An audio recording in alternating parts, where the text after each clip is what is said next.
Rádio Infovojna, prehľad agentúrnych správ. Dobré ráno, prvýkrát v tomto roku zo štúdia Juh aj zo štúdia 54 je 8. januára roku 2024 a opäť sa stretávame pri dopoludni na Infovojne. Tak a začneme informačným blokom, tak ako po minulé roky aj tento rok. Čo nás dnes čaká? Národná rada rokuje o novele trestného zákona, pokračuje súd v prípade vraždy Daniela Tupého. No a v zahraničí nemeckí farmári začínajú rozsiahle protesty a už sa rozbehli vo veľkom, zablokovali viacero diaľničných príjazdov a ciest, protestujú tak proti chystaným vládnym škrtom. Problémy v doprave nastali aj na česko-nemeckej hranici.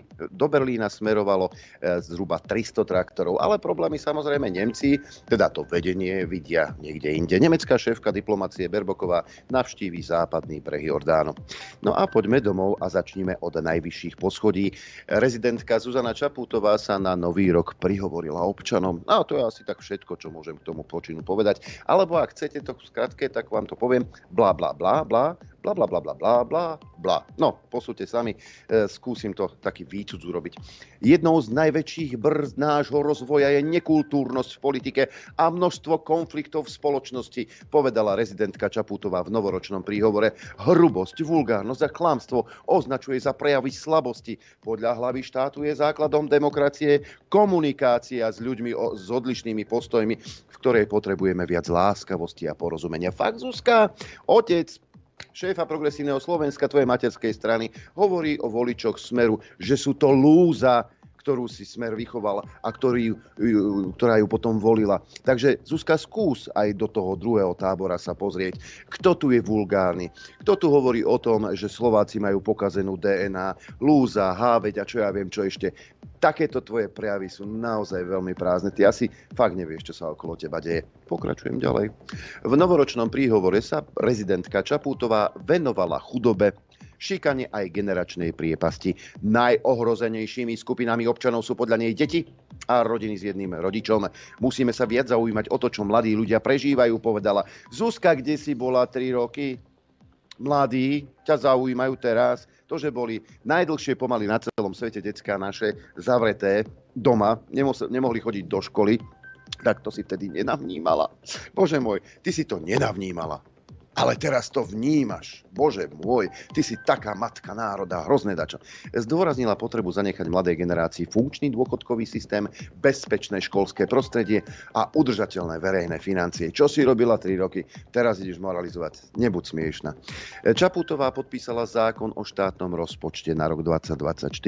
Z hmotnoprávnych aj procesných dôvodov však zvažuje podanie zákona o štátnom rozpočte na ústavný súd. Stanovisko ústavného súdu by tak podľa nej mohlo byť dôležitou správou nie len pre túto, ale aj ďalšie vlády, ale hlavne pre budúce generácie, ktoré bez zásadnej zmeny prístupu k dlhodobej udržateľnosti takmer isto vyprevádzame na grécku cestu.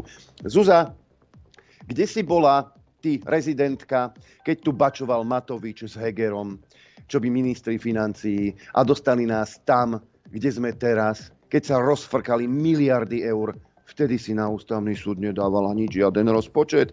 Teraz si sa zobudila zo zimného spánku. Moja, ty medvedica, 5 rokov si spala? Prezidentka Čaputová vetovala kompetenčný zákon. Výhrady má k viacerým jeho ustanoveniam aj k samotnému legislatívnemu procesu. Tým, že zákon koncom roka nepodpísala, sa odložil aj vznik Ministerstva cestovného ruchu a športu. Opozícia avizuje, že sa obráti na ústavný súd pre rozhodnutie predsedu parlamentu Pellegriniho ukončiť rozpravu k štátnemu rozpočtu. Mnohí z opozície tak nestihli predniesť svoje pozmenujúce niekoľkohodinové návrhy. Práve s týmto zásahom a obmedzením časti opozičných poslancov môže mať ústavný súd problém, naznačujú ústavní právnici. No a rokovací poriadok parlamentu by sa mohol zmeniť tak, že pozmenujúce návrhy poslancov sa budú len zverejňovať na webe parlamentu, naznačil Tomáš Taraba. Podľa ministra životného prostredia by už tak nemohlo byť možné blokovanie parlamentu 7-hodinovým čítaním telefónnych zoznamov. Aktuálne platí, že pozmenujúce návrhy poslancov sa v pléne čítajú. Podľa Tarabu je to nevyhnutné urobiť, pretože onedlho prídeme so sériou dôležitých zákonov, ktoré výrazne zlepšia aj podnikateľské prostredie, aby sa opäť naštartovali investície a hospodársky rast. Špeciálny prokurátor Daniel Gambito Lipšic sa chce žalobou brániť voči obvineniam Zoroslava Kollára, hovorí o diskreditačnej kampani a upozorňuje, že vplyvný konkurzný právnik je už právoplatne odsúdený za korupciu. Lipšic v súvislosti s Kollárom hovorí o predstaviteľoch zločineckých skupín. Lipšic takto reaguje na Kollárove obvinenie napríklad aj k dopravnej nehode z roku 2016, pri ktorej zrazil 72-ročného dôchodcu, pričom ten zomrel a Lipšic následne odišiel z politiky, ale nie do basy. Andrej Danko hovorí o zvyšujúcej sa pravdepodobnosti jeho kandidatúry na prezidenta. Ak by voľby vyhral Peter Pellegrini, SNS bude trvať na prerozdelení postov v koalícii. Predseda Hlasu to odmieta a vraví, že by rád prijal podporu od SNS. Podľa Danka ju však odmietol. No a pre Danka nie je témou možnosť vstupu niektorých ministrov a poslancov z klubu SNS do strany. Nežijeme v komunizme, kde je stranická knižka dôležitá, máme seriózne vzťahy, uviedol. Ako dôkaz uviedol, že ostatným subjektom, ktoré za SNS kandidovali, vrátili pôžičky na kampaň. Daňko tiež avizuje, že chce SNS viesť ďalej. Vláda sa definitívne rozhodla rozdeliť RTVS na samostatnú slovenskú televíziu a slovenský rozhlas, potvrdil to Danko. Koalícia má už aj pripravený zákon, podľa Danka by mohol predložiť tento zákon vo februári 2024. Občanom ukážeme, ktorí paraziti si brali peniaze z RTVS na technike. Jeho cieľom je dostať slovenskú televíziu opäť do normálneho režimu. Podľa Danka súčasný generálny riaditeľ Machaj nie je človekom, ktorého by chcela vláda odvolať. Vedenie však určite bude meniť. Poďme do zahraničia. Poďme do Českej republiky rovno. Po rokoch by sa mali začať robiť konkrétne kroky na prijatie eura, povedal v novoročnom prejave český prezident Petr Pavel. Napriek nekončiacej sa diskusii o výhodách a nevýhodách eura pre krajinu s otvorenou a exportnou ekonomikou, ležiacou v strede Európy, je spoločná mena logickou budúcnosťou, povedal. Neviem, bratia Češi, Moravania a Slezania, či ste s týmto uzrozumení a či vám to bude vyhovovať. V Poľsku sa dejú veci. Keby sa to dialo u nás, to by ste videli ten krik. Poľský minister kultúry Šenkiewicz rozhodol o likvidácii verejnoprávnej televízie TVP, verejnoprávneho rozhlasu a štátnej tlačovej agentúry. Svoje rozhodnutie podľa onet.pl označil za reakciu na veto zákona o rozpočte na budúci rok, ktorý vyslovil poľský prezident Duda práve pre konflikt o verejnoprávne médiá. Viete si predstaviť, že by sa to dialo u nás na Slovensku, že by sa jedným šmahom zrušila TASR, rozhlas a televízia Slovenska, lebo by nevyhovovala vláde terajšej? No to by ste videli tie demarše z Európskej únie. Poľská vláda je ale tá dobrá. Tak tam demarše samozrejme nepôjdu. Opozícia v Srbsku bojuje proti neférovým voľbám, žiada ich anulovanie a opakovanie. Politici držali teda protestnú hladovku a študenti prespávali v uliciach. Západ musí byť voči srbskej vláde oveľa kritickejší, hovorí Emilia Milenkovič, jedna z organizátoriek protestov. Nepripomína vám to tak náhodou niečo? Ďalší protest opozície bude 11. januára v Bratislave a som zvedavý, ako budú pokračovať. Poďme do Nemecka, lebo sme spomínali, že Nemci teda protestujú na traktoroch, išli do Berlína. Zjavne nie je niečo v poriadku v Nemecku. Popredné nemecké podnikateľské organizácie vyzývajú vládu na zmenu hospodárskej politiky. Potrebujeme oslobodzujúci úder, ktorý by krajinou otriasol. Domnieva sa šéf Nemeckej obchodnej a priemyselnej komory Peter Adrian. O Nemecku, ktoré je najvýznamnejším obchodným partnerom Slovenska, sa v poslednom čase niekedy opäť hovorí ako o chorom mužovi Európy. Nuž, sankcie si vyberajú svoju daň. Nemec na kolenách a Rus vysmiaty. Toto ste chceli? Taliansky minister zahraničných vecí Antonio Tajani vyzýva na vytvorenie armády Európskej únie. Nemáme iné problémy však. Ak chceme byť vo svete mierovými silami, potrebujeme európsku armádu. Je to základný predpoklad toho, aby sme mohli mať aj účinnú európsku zahraničnú politiku, povedal. Vo svete s takými silnými hráčmi, ako sú USA, Čína, India či Rusko a s krízami od Blízkeho východu po Indopacifik, môže talianskych, nemeckých a francúzskych alebo slovinských občanov chrániť len niečo, čo už existuje, a to je Európska únia, dodal pre denník La Stampa. Tajani tiež vyhlásil, že 27-členná Európska únia by mala zefektívniť svoje vedenie a namiesto súčasnej štruktúry predsedu Európskej rady a predsedu Európskej komisie by mala mať jedno predsedníctvo. Kongres Spojených štátov je bližšie k odvráteniu rozpočtovej krízy. Má dohodu o hornej hranici federálnych výdavkov na úrovni 1,6 bilióna dolárov. Predstavuje to najpriaznivejšiu rozpočtovú dohodu, akú republikáni dosiahli za posledných 10 rokov, uviedol predseda snemovne Mike Johnson. Republikán Johnson v liste zákonodárcom zdôraznil, že oproti predchádzajúcim plánom dosiahli významné škrty vo výdavkoch. Poďme aj na Blízky východ. Pre Benjamina Netanyahu sú 3 predpoklady mieru: zničenie Hamasu, demilitarizácia pásma Gazy a deradikalizácia palestínskej spoločnosti. Izraelský premiér to napísal v komentári pre Wall Street Journal. Hamas musí byť zničený, Gaza musí byť demilitarizovaná a palestínska spoločnosť musí byť deradikalizovaná. To sú 3 predpoklady. Premiér medzi Izraelom a jeho palestínskymi susedmi v Gaze začal svoj príspevok. No, Wall Street Journal prináša aj iné informácie. Vojna v pásme Gazy podľa Wall Street Journal patrí k najničivejším v modernej histórii. Do polovice decembra na Gazu Izrael zhodil 29 000 bomb a zničil či poškodil takmer 70% tunajších domovov a 77% zdravotníckych zariadení. Podľa politológa Roberta Papeogasa vojde do histórie, podobne ako Drážďany, ktoré na konci druhej svetovej vojny z veľkej časti zničilo spojenecké bombardovanie. Obnova Gazy, kde si asi 85% ľudí muselo opustiť svoje domovy a mnoho z nich žije na ulici, bude podľa odborníkov trvať desiatky rokov. Len vyčistenie trosiek by mohlo zabrať rok. Poďme aj na opačnú stranu zemegule. Severokorejský vodca Kim Jong-un nariadil armáde a priemyslu urýchliť prípravy na vojnu v dôsledku podľa neho bezprecedentných konfrontačných krokov zo strany USA. Takisto vyhlásil, že KLDR rozšíri strategickú spoluprácu s protiimperialistickými nezávislými krajinami. Poďme aj do Ameriky. Viete, Američania môžu, tí ostatní nie. Americké vojenské letectvo bude môcť používať ďalších 10 rokov základňu v Katare, ktorá je najväčším zariadením americkej armády na Blízkom východe. Washington sa na tom v tichosti dohodol s Katarom. Zmluva o spolupráci ale nebola zverejnená. Západ by mal v reakcii na posledné ruské útoky proti Ukrajine sprísniť sankcie voči Rusku a dodať Ukrajine strely s dlhým doletom. Vyzval poľský minister zahraničia Sikorský. Na najnovší útok proti Ukrajine by sme mali odpovedať jazykom, ktorému Putin rozumie. Sprísnenie sankcií, áno, to pomáha. Neskutočne to pomohlo, naozaj, aby nemohol vyrábať nové zbrane s pašovanými súčiastkami a tým, že Kyjevu poskytneme strely dlhého doletu, ktoré umožnia zasiahnuť odpadovacie miesta a veliteľské centrá, uviedol Sikorský. Ukrajinský minister zahraničia Dmytro Kuleba následne vyzval Západ k rozhodnej reakcii.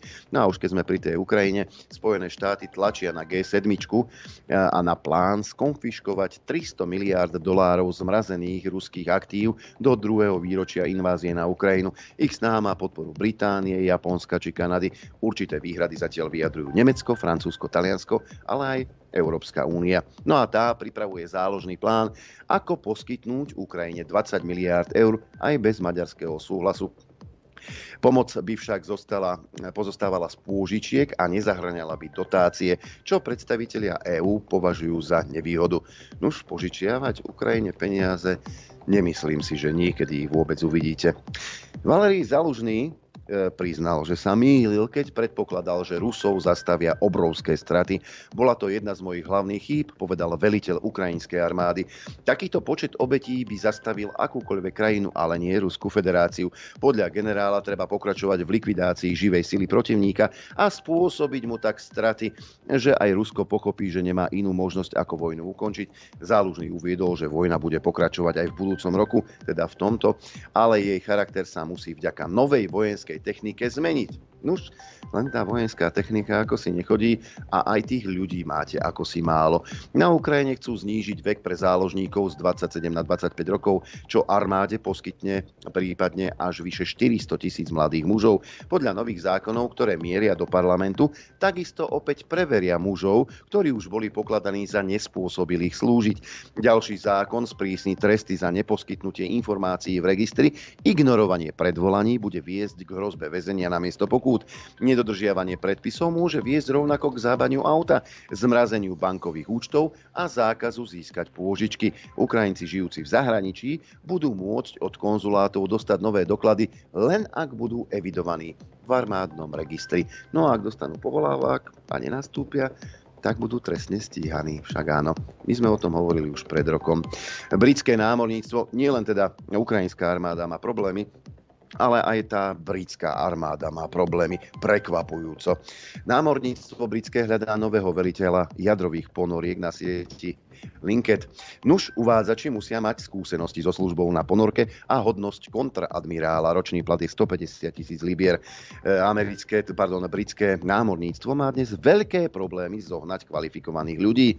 A to je veľká britská sila však. To námorníctvo bolo vždy výstavnou skriňou armády britských ostrovov, ale teraz nemajú ľudí. Už minulý týždeň bolo odhalené, že chýbajúci veliteľ ponoriek nie je jediným problémom britského námorníctva. Kráľovské námorníctvo bude musieť pre nedostatok námorníkov predčasne vyradiť z aktívnej služby 2 fregaty typu 23, aby sa posádky mohli pripraviť na službu na nových 2 fregatách typu 26, ktoré pôjdu na vodu v roku 2028. Minister obrany navyše oznámil, že bude potrebné obmedziť používanie 2 veľkých obojživelných lodí Albion a Bulwark. Poďme na dúhovú zónu. Požehnanie homosexuálnym párom smie trvať len pár sekúnd a nesmie sa uskutočniť pred oltárom, uviedol Vatikán, ktorý tak spresnil svoj decembrový dokument, v ktorom tieto žehnania povolil. Vydané vyhlásenie je zrejme snahou upokojiť časť katolíckej cirkvi, ktorá prijala decembrový dokument s nevôľou. No ale predstavte si, tá Ukrajina, ktorá bojuje za naše západné hodnoty, a teda aj za práva LGBTI plus komunity, tak s tým nie je celkom stotožnená. A vlastne cirkev nie je stotožnená.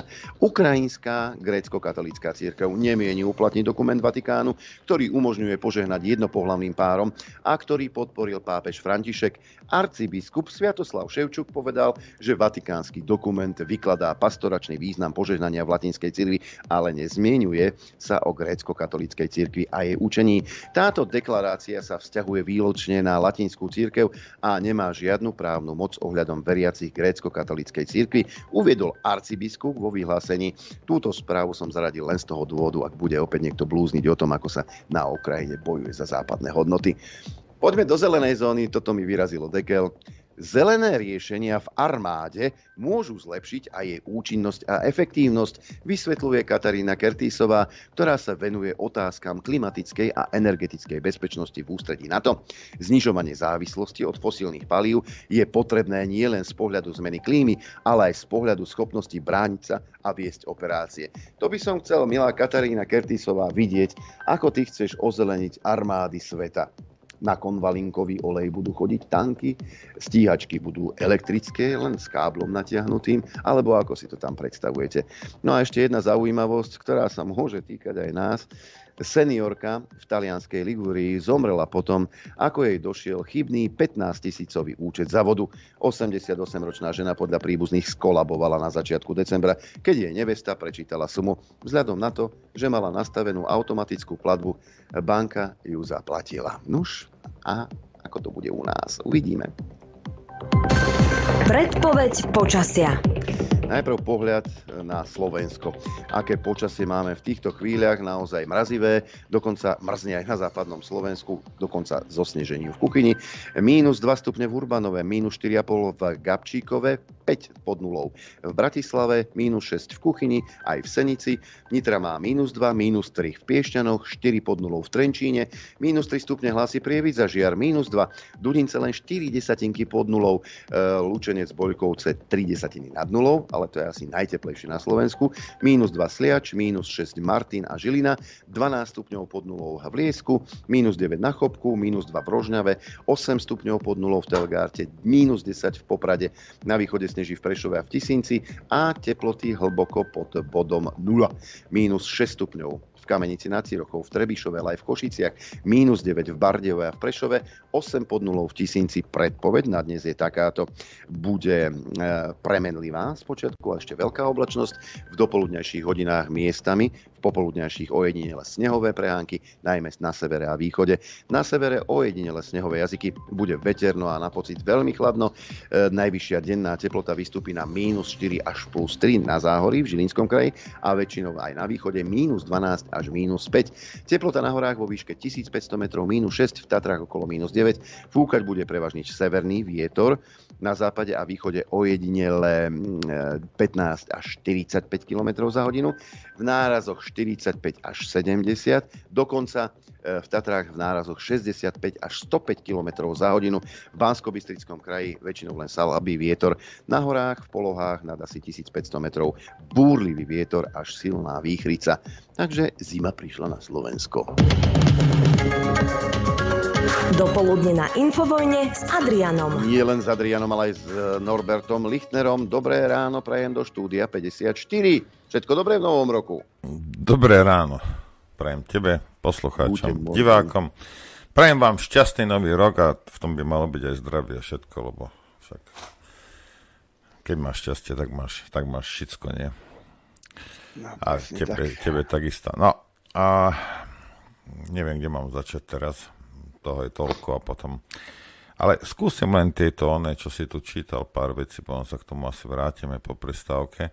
Ale ty si hovoril, že na pani prezidentku, hej, no po prvé, že si ho nazval Medvedica, tak to je nehorázne. Po druhé, si ho nazval Matkou národa, čo je zase zavádzajúce, lebo my všetci vieme, že takáto osoba sa vždy nazývala Matka pluku a nie národa. To si nevedel? Ale vedel, ale tak ona sa tak pozíciuje ako matka národa, lebo ona citlivo vníma z toho materského princípu, ona tým najslabším chcem pomáhať a ona za nimi bude vždy stáť. To je dobré. Už sa na to tešíme. Možno sa to aj stane niekedy. A mal som trošku čas, lebo vypol som na 2 týždne. Hej. Teraz som cez víkend tam vám predĺžoval tie prístupy. Všetci ste predĺžení, takže všetci môžete pozerať. Tí teda, ktorí ste si napísali tam správny e-mail a nebudem to riešiť ďalej. Ale vypočul som si, lebo som nepočúval tieto ten Zoroslav Kolár, čo robí tie videá, vieš. Mm-hmm. A ak to je pravda, čo niektoré veci viem aj ja, že sú pravda. Napríklad teraz on ho ide žalovať tento, že za to, že, Gambito, že mu tam policajt fúkol. Čo? A že SMS-koval z druhého mobilu a že išiel 70. Tak nech ho žaluje, však aspoň to začnú vyšetrovať ešte raz. Však on, pokiaľ ten Zoroslav Kolár sa bude chcieť brániť, tak bude musieť povedať, tak dávaj toto. No a tam možno vyjdú veci najavo, ktoré... No ale čo som chcel len povedať, tí ľudia, ak si to vypočujete, že tá zgerba, tá spodina, viete, ja som to vždy vravel, teda tie 3 roky, že toto je spodina národa, čo tam bolo v tej koalícii minulej. A mne vtedy vypisoval ľudia, ale ty si toto, ale toto, to nemôžeš a to ľudia ich zvolili. No ja za to nemôžem, že ľudia si zvolili spodinu. Hej. Čo tí ľudia robia, hej, akým spôsobom na rôznych miestach, hej, obrali ľudí, hej, zo štátnych peňazí, jak si bašávelovali. Lebo, vieš, jedna vec je, vieš, keď, dobre, ideš si ožrať držku za cudzie peniaze, to je, mama ti dá, alebo ukradneš mame, alebo ja neviem čo, alebo brat, alebo sestra, alebo ja neviem čo, hej. Ale, a to je proste čiste každého vec, hej, alebo tých zúčastnených. Ale ak ty prechlastáš a rozhádžeš peniaze a dávaš odmeny v štátnej sfére, hej, z ktorých si potom bereš nejakú tretinu naspäť, z peňazí, ktoré sú vyzbierané od ľudí pod hrozbou väzenia, no tak to môj zlatý nie. Hej. A bavme sa o tom, lebo možno málo ľuďom to dochádza. Hej. Ty si zarobíš, ja neviem čo, nejakých 800 eur alebo 1000 eur, hej, z toho 20% máš daň. Ale tebe zostane tých 800, povedzme tých 80% a keď s nimi nič nebudeš robiť, hej, no tak to máš. Ako náhle ideš do obchodu, tak ťa šláhnú zase ďalšími 20% DPAčky si na 40%. Keď si kúpiš benzín, tak tam máš ešte nejakú spotrebnú daň, neviem čo, cigarety takisto. Hej. A zrazu zistíš, že možno okolo 50% ti štát vezme. 50%, lebo keď v obchode ty zaplatíš za niečo, tých 20% oni odvedú do štátnej kasy. Však od teba to zoberú a oni to odvedú. Takže polku výplaty ti zoberú, polku peniaze, ktoré si reálne zarobil, hej, ti vezmu a potom za 120 000 sa idú ožrať. Či toto nikomu nevadí? Tieto veci. A keby si tých 50% nezaplatil, hej, no tak ťa zavrú. Takže pod hrozbou basy ti zoberú peniaze a potom to rozhajdákajú. Hej. Alebo si to rozpofrujú, alebo si to dajú na odmenách, alebo neviem, ostatné veci, čo s tým robili. A potom inteligenti, hlavne v Bratislave, idú do ulic a idú protestovať. A povedz mi, ako ty čo, ty žiješ z renty, alebo Ježiško ti posiela každý mesiac peniaze, alebo ja neviem, ako, jak ty prídeš k tým svojim peniazom, z ktorých žiješ? Pozdravujem Bratislavčanov inak. Ako, vieš čo? Keby ste chceli vedieť, ako sa hospodári s vašimi peniazmi, ako sa ožierali za vaše peniaze páni a dámy. Však, tuto mám taký postreh zo štandardu Ivana Lučeniča. Privítanie nového roka v Bratislave bolo tento rok bez zábavy a plné sklamania. Magistrát už v polovici decembra oznámil, že nebude organizovať žiaden centrálny ohňostroj a ku koncu roka priznal aj absenciu zábavného programu. Dôvody podľa vyjadrení, najmä ekonomické, sú, a treba vraj šetriť faktúry za silvestrovský program a vianočný večierok pre zamestnancov magistrátu však ukazujú niečo iné. Pozdravujem vás, Bratislavčania, aj ten váš pruh cyklistický pri Dunaji. Možno si ešte viacerí Bratislavčania spomenú na časy, keď privítanie nového roka bola jedna z top udalostí v meste. Niekoľko pódií a množstvo umelcov vtedy premenilo Bratislavu na Partislavu. A v uliciach to bolo aj poznať. Po 3 rokoch covidu sme si však od bujarých hromadných zábav trochu odvykli. O to väčší hlad po nich máme. Každý preto očakával, že aspoň posledný deň v roku prinesie vedenie hlavného mesta do ulic niečo výnimočné. Nestalo sa tak. Moderované odpočítavanie posledných minút konca roka na svetelnom odpočítavadle a príhovor primátora Matúša Bala totiž za niečo zábavné nepovažujem. Ako na Silvestra odpočítaš ako koniec starého roka a potom sa ti prihovorí primátor. Ty kokos, tak to je taký bónus, to nemajú nikde ani v Tokiu.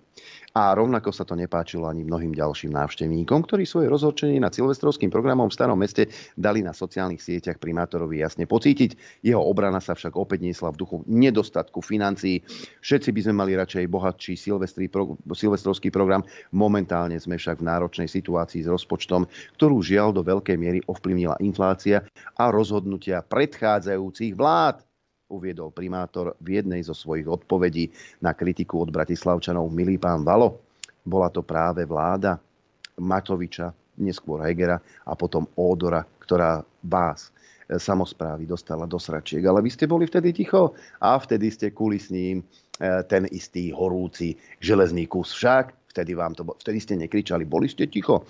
Keby tí nahnevaní Bratislavčania vedeli, že aj to nič s názvom Silvestrovský program 2023 stálo takmer 10 000 eur, asi by ste zostali prekvapení. Však áno, komuže to dali?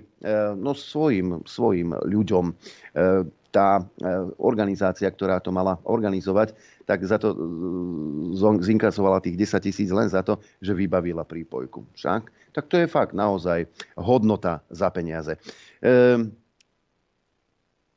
Inak mimochodom, stará tržnica, tá sa stala v predvianočnom čase miestom na vianočný večerný večierok zamestnancov magistrátu. Poviete si usporiadať vianočný večerok v čase, keď sme podľa primátorových slov v náročnej situácii s rozpočtom a keď by sme mali šetriť, je tak trochu pokrytecké. No a 2 dní pred decembrovým mestským zastupiteľstvom, keď magistrát zvýšil ľuďom dane o 30%, si spolu zamestnanci magistrátu veselo šantili a užívali za peniaze Bratislavčanom. A nie len tak, hoci ako faktúra za program na tomto večierku sa vyšplhala na necelých 9 000 eur. Zlé jazyky tvrdia, že tam hrala para. Zatiaľ sa to nepodarilo overiť. No a ešte štedrejšie bolo však pohostenie. Catering na večierku stál podľa pôvodnej faktúry takmer 20 000 eur. Aby toho nebolo málo, zrejme sa prejedlo alebo prepilo o čosi viac. Doobjednať sa museli služby za ďalších viac ako 1500 eur. Ste spokojní, Bratislavčania? Čo ste si zvolili? Počkaj. Áno, tí, ktorí tam boli na tej starej tržnici, áno. Prečo by nie? No počkaj, a to neplatilo valo zo svojich? Ale prosím ťa, ty si taký naivný hneď v novom roku. Zo svojich. Ja som myslel, že nerozkradol peniaze ostatných. Lebo keby sa to tak dialo, tak by ho mali začať stíhať, nie orgány OČTK. Či ako to je? No nevadí, ideme do prestávky. Hudba bude taká, aká bude. Mnohí viete, mnohí možno neviete. 28. decembra zomrel doktor Štefan Nesmery, ktorý bol nie len veľakrát hosťom u nás, ale hlavne bol hlavným aktérom gulášov v Jure. Nebol to len právnik, nebol to len človek, ktorého poznáte z vysielania. A bol to pre mnohých z nás aj dobrý kamarát a chlap, ktorý svojou dobrou náladou vždy vedel rozsvetliť deň. A naozaj Štefan nám bude chýbať. Žiaľ, už nie je medzi nami. Takže zahráme mu a potom sa vrátime po prestávke. Dobré ráno, priatelia. Dobré ráno, prajem aj ja. Adrianko, ty si spomínal, že Nemci idú na traktoroch do Berlína. Ja neviem, ako podľa mňa to nebude mať žiaden efekt, lebo jediný efektívny traktor, ktorý existoval, ktorý mal teda vplyv na nemeckú vládu, bol ten sovietský, jak sa volal, T-34. Presne, takú rúru mal vpredu, ten traktor bol. Ale tu vidíš jasne, že tie sankcie, lebo volá sa samozrejme po ďalších sankciách, že tie sankcie na Rusov ako si vplyv nemajú, ale vplyv majú na európsku ekonomiku. A najmä na tú nemeckú ekonomiku, pretože tých peňazí ako si nie je. Volá sa po nejakom prudkom zlepšení a teda musí to byť nejaký úder. Nuž, ale vlastnou politikou ste sa dostali na kolena. No, nás dostali na kolena, nie seba. Nuž, ale už keď je Nemec na kolenách, tak nám to hrozí takisto. Ale tí, čo to spôsobili, tí majú 15-20 tisícové platy, vieš, ak je to, takže bohužiaľ. Povedz mi jednu vec. Hej. Čo to je to, že Danko chce byť prezidentom? Chce byť prezidentom. Ale nebudeme si nič nahovárať.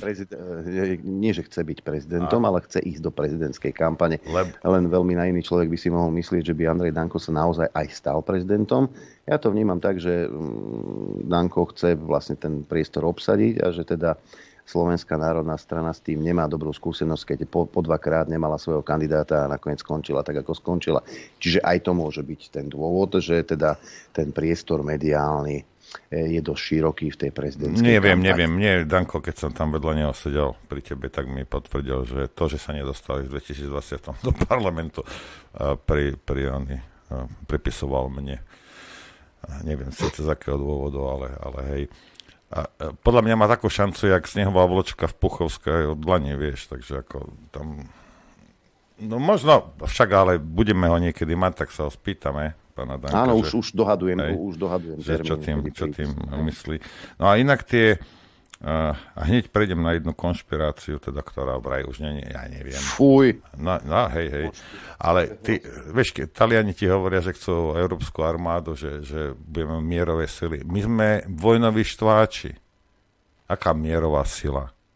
Európska únia nie je mierová sila, sme vojnoví štváči. Počúvaj, toto vyšlo v mainstreame. Hej. Skoro som padol zo stoličky.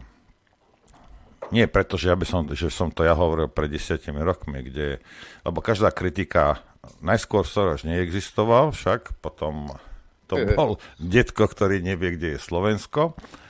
A potom, keď už si ho teda kritizoval, lebo sme s tým neprestali, lebo nie sa nechať odpáliť mainstreamom, tak sme boli antisemickí. Lebo on je akože Žid, hej? No on je taký Žid, jak ja som lietadlo, hej? Ale dobre, budíš. No takže, keď si kritizoval Šoroša, tak si vlastne kritizoval všetkých Židov. Hej? Paznek jeden, nacistický. No, toto. Niektorí Židia sa spojili proti Šorošovi, je titulka. Tvrdia, že ubližuje Izraelu.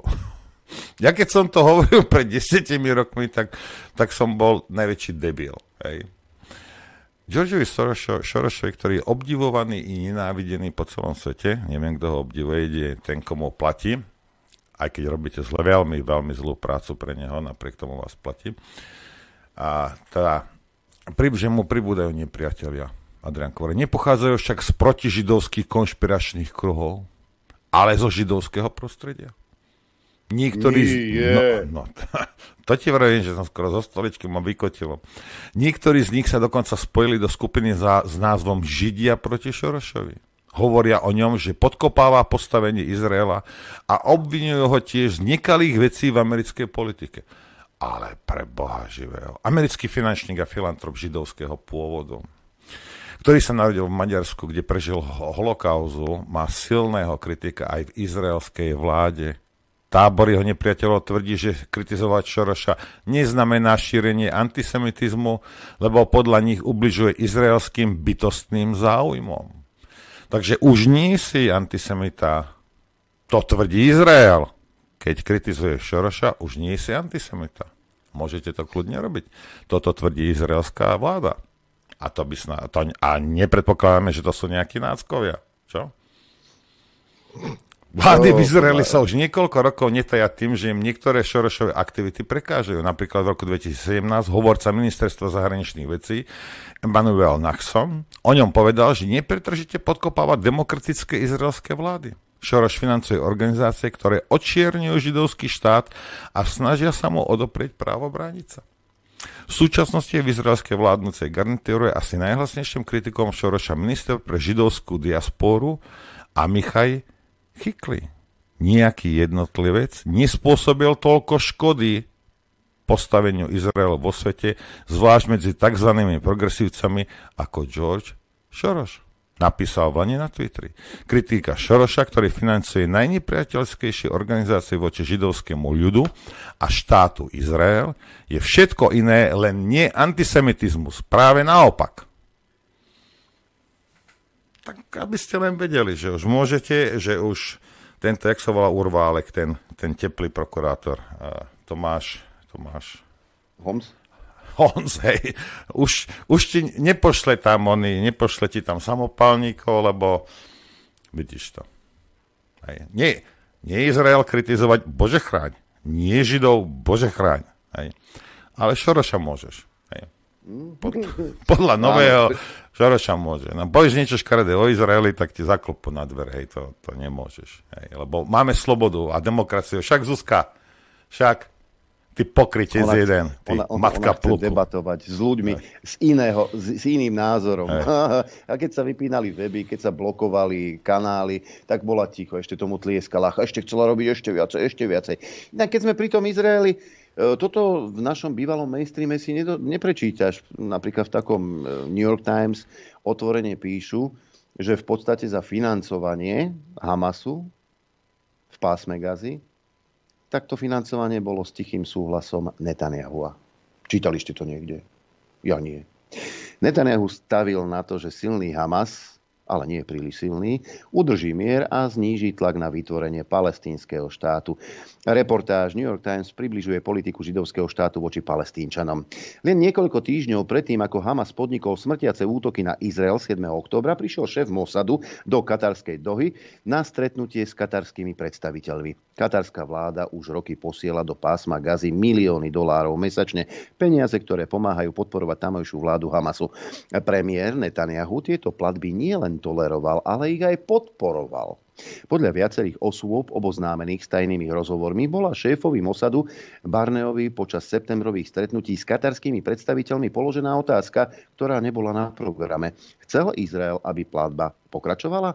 Netanyahuova vláda nedávno rozhodla o pokračovaní tejto politiky, takže Barnea súhlasil. Izraelská vláda peniaze z Dohy stále vítala. Povolenie týchto platieb, miliardy dolárov počas približne 10 rokov, bolo Netanyahuovou stávkou na to, že stabilný tok peňazí udrží mier v Gaze, ktorá sa nakoniec stala východiskovým bodom útoku zo 7. októbra, to, že Hamas sa zameria na vládnutie a nie na boj. Katarské platby sú síce zdanlivo tajné, ale v izraelských spravodajských médiách sa o nich už roky všeobecne vie a diskutuje. Kritici Netanyahua ich znevažujú ako súčasť stratégie kupovania si pokoja a táto politika sa po útokoch nachádza v centre nemilosrdného prehodnocovania. Netanyahu túto kritiku opetoval a tvrdenie, že sa snažil posilniť postavenie Hamasu, označil za smiešne. V rozhovoroch s viac ako 2 desiatkami súčasných a bývalých izraelských a amerických a katarských predstaviteľov a predstaviteľov iných vlád Blízkeho východu odhalil denník New York Times nové podrobnosti o pôvode tejto politiky, o sporoch, ktoré vypukli v izraelskej vláde a o tom, kam až Netanyahu zašiel, aby ochránil Katar pred kritikou a udržal tok peňazí. Platby boli súčasťou série rozhodnutí izraelských politických predstaviteľov, vojenských dôstojníkov a spravodajských úradníkov. Všetky vychádzali zo zásadne chybného hodnotenia, že Hamas nemá záujem a ani nie je schopný rozsiahleho útoku. Denník New York Times už predtým informoval o zlyhaniach spravodajských služieb a ďalších chybných predpokladoch, ktoré predchádzali útokom. Aj keď izraelská armáda získala bojové plány na inváziu Hamasu a analytici pozorovali významné teroristické cvičenia hneď za hranicou v Gaze, platby pokračovali. Izraelskí spravodajskí dôstojníci dokonca roky sprevádzali katarského úradníka do Gazy, kde rozdával peniaze z kufrov naplnených miliónmi dolárov. Peniaze z Kataru mali humanitárne ciele, ako napríklad vyplácanie miest vláde v Gaze a nákup paliva na udržanie elektrárne v prevádzke. Predstavitelia izraelskej spravodajskej služby sa však doteraz domnievajú, že tieto peniaze mali podiel na úspechoch útokov zo 7. októbra, už len preto, že dary umožnili Hamasu presmerovať časť vlastného rozpočtu na vojenské operácie. Izraelská spravodajská služba už sama dlho odhaduje, že Katar vytvára aj iné kanály na tajné financovanie vojenského krídla Hamasu, čo katarská vláda poprela. Akýkoľvek pokus vrhnúť tie neistoty na civilnú a humanitárnu povahu príspevkov Kataru a ich pozitívny vplyv je neopodstatnený, uviedol katarský predstaviteľ vo vyhlásení. Viaceré izraelské vlády umožnili, aby peniaze išli do Gazy z humanitárnych dôvodov, nie na posilnenie Hamasu, uviedol vo vyhlásení predstaviteľ Netanyahuovho úradu. Dodal, že premiér Netanyahu konal s cieľom výrazne oslabiť Hamas. Viedol 3 silné vojenské operácie proti Hamasu, pri ktorých boli zabité tisíce teroristov a vysokých veliteľov Hamasu. Hamas vždy verejne vyhlasoval svoj záväzok zlikvidovať štát Izrael. Každá platba však svedčila o tom, že izraelská vláda považuje Hamas za príťaž nízkej úrovne a dokonca za politický prínos. Ešte v decembri 2012 povedal Netanyahu prominentnému izraelskému novinárovi Margalitovi, že je dôležité udržať Hamas silný ako protiváhu palestínskej samosprávy na západnom brehu Jordánu. Margalit v rozhovore uviedol, že Netanyahu mu povedal, že mať 2 silných súperov vrátane Hamasu zníži tlak na neho, aby rokoval o vytvorení palestínskeho štátu. Úradník z kancelárie premiéra povedal, že Netanyahu toto vyhlásenie nikdy neurobil. Premiér však túto myšlienku v priebehu rokov vyslovoval aj iným. Zatiaľ, čo izraelskí vojenskí a spravodajskí predstavitelia priznali chyby, ktoré viedli k útoku Hamasu, Netanyahu sa týmito otázkami odmietol zaoberať. A keďže v Gaze prebiehala vojna, politické zúčtovanie muža, ktorý bol premiérom 13 z posledných 15 rokov, je momentálne pozastavené. Kritici Netanyahu však tvrdia, že jeho prístup k Hamasu mal vo svojej podstate cynický politický zámer. Udržať Gazu v tichosti ako prostriedok na udržanie sa v úrade bez toho, aby sa riešila hrozba Hamasu alebo tlejúca palestínska nespokojnosť. Netanyahova koncepcia počas 10 ročia a pol bola, že ak si kúpime pokoj a budeme sa tváriť, že problém neexistuje, môžeme ho prečkať a on zmizne, povedal Eyal Hulata, izraelský poradca pre národnú bezpečnosť od júla 2021 do začiatku tohto roka.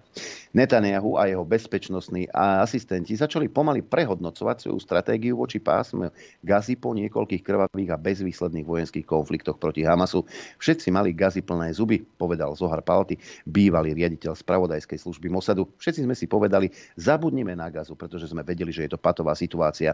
Po jednom z konfliktov v roku 14 Netanyahu vytýčil nový kurz, zdôraznil stratégiu snahy skrotiť Hamas, zatiaľ čo Izrael sa zameral na iránsky jadrový program a jeho zástupné armády, ako je Hizballah.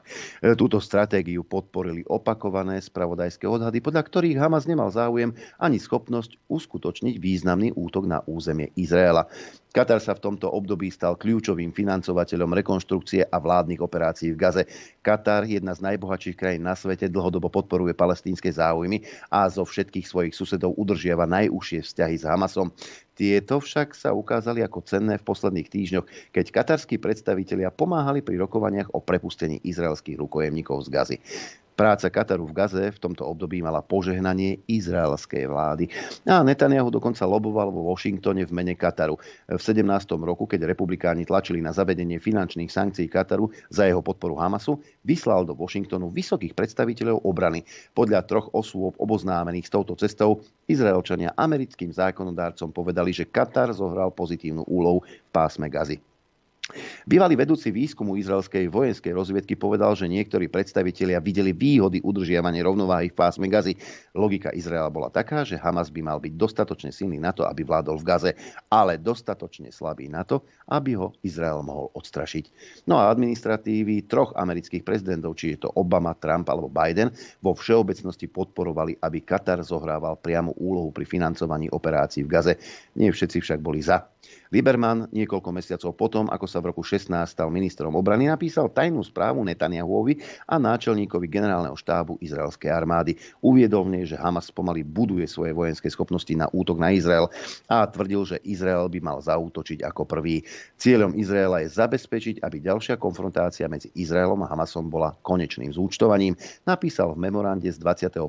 decembra 16, ktorého kópiu si prezrel denník New York Times. Preventívny úder by podľa neho mohol odstrániť väčšinu vedenia vojenského krídla Hamasu. Netanyahu tento plán odmietol a uprednostil zadržiavanie pred konfrontáciou. Takže ktože financoval ten Hamas a s koho súhlasom sa peniaze dostávali cez Katar do pásma Gazy? Však nafinancujme ten Hamas a bude pokoj. Čiže tieto financie so súhlasom Netanyahua a Mossadu išli do pásma Gazy. Lebo však treba aj takúto politiku viesť. Takže kto je zodpovedný za to, že Hamas takto silnil? Katar teda bol za toho dobrého, lebo financoval tú Gazu a Netanyahuovi to vyhovovalo. Kto je potom zodpovedný za tie konflikty, za to, čo sa deje v pásme Gazy?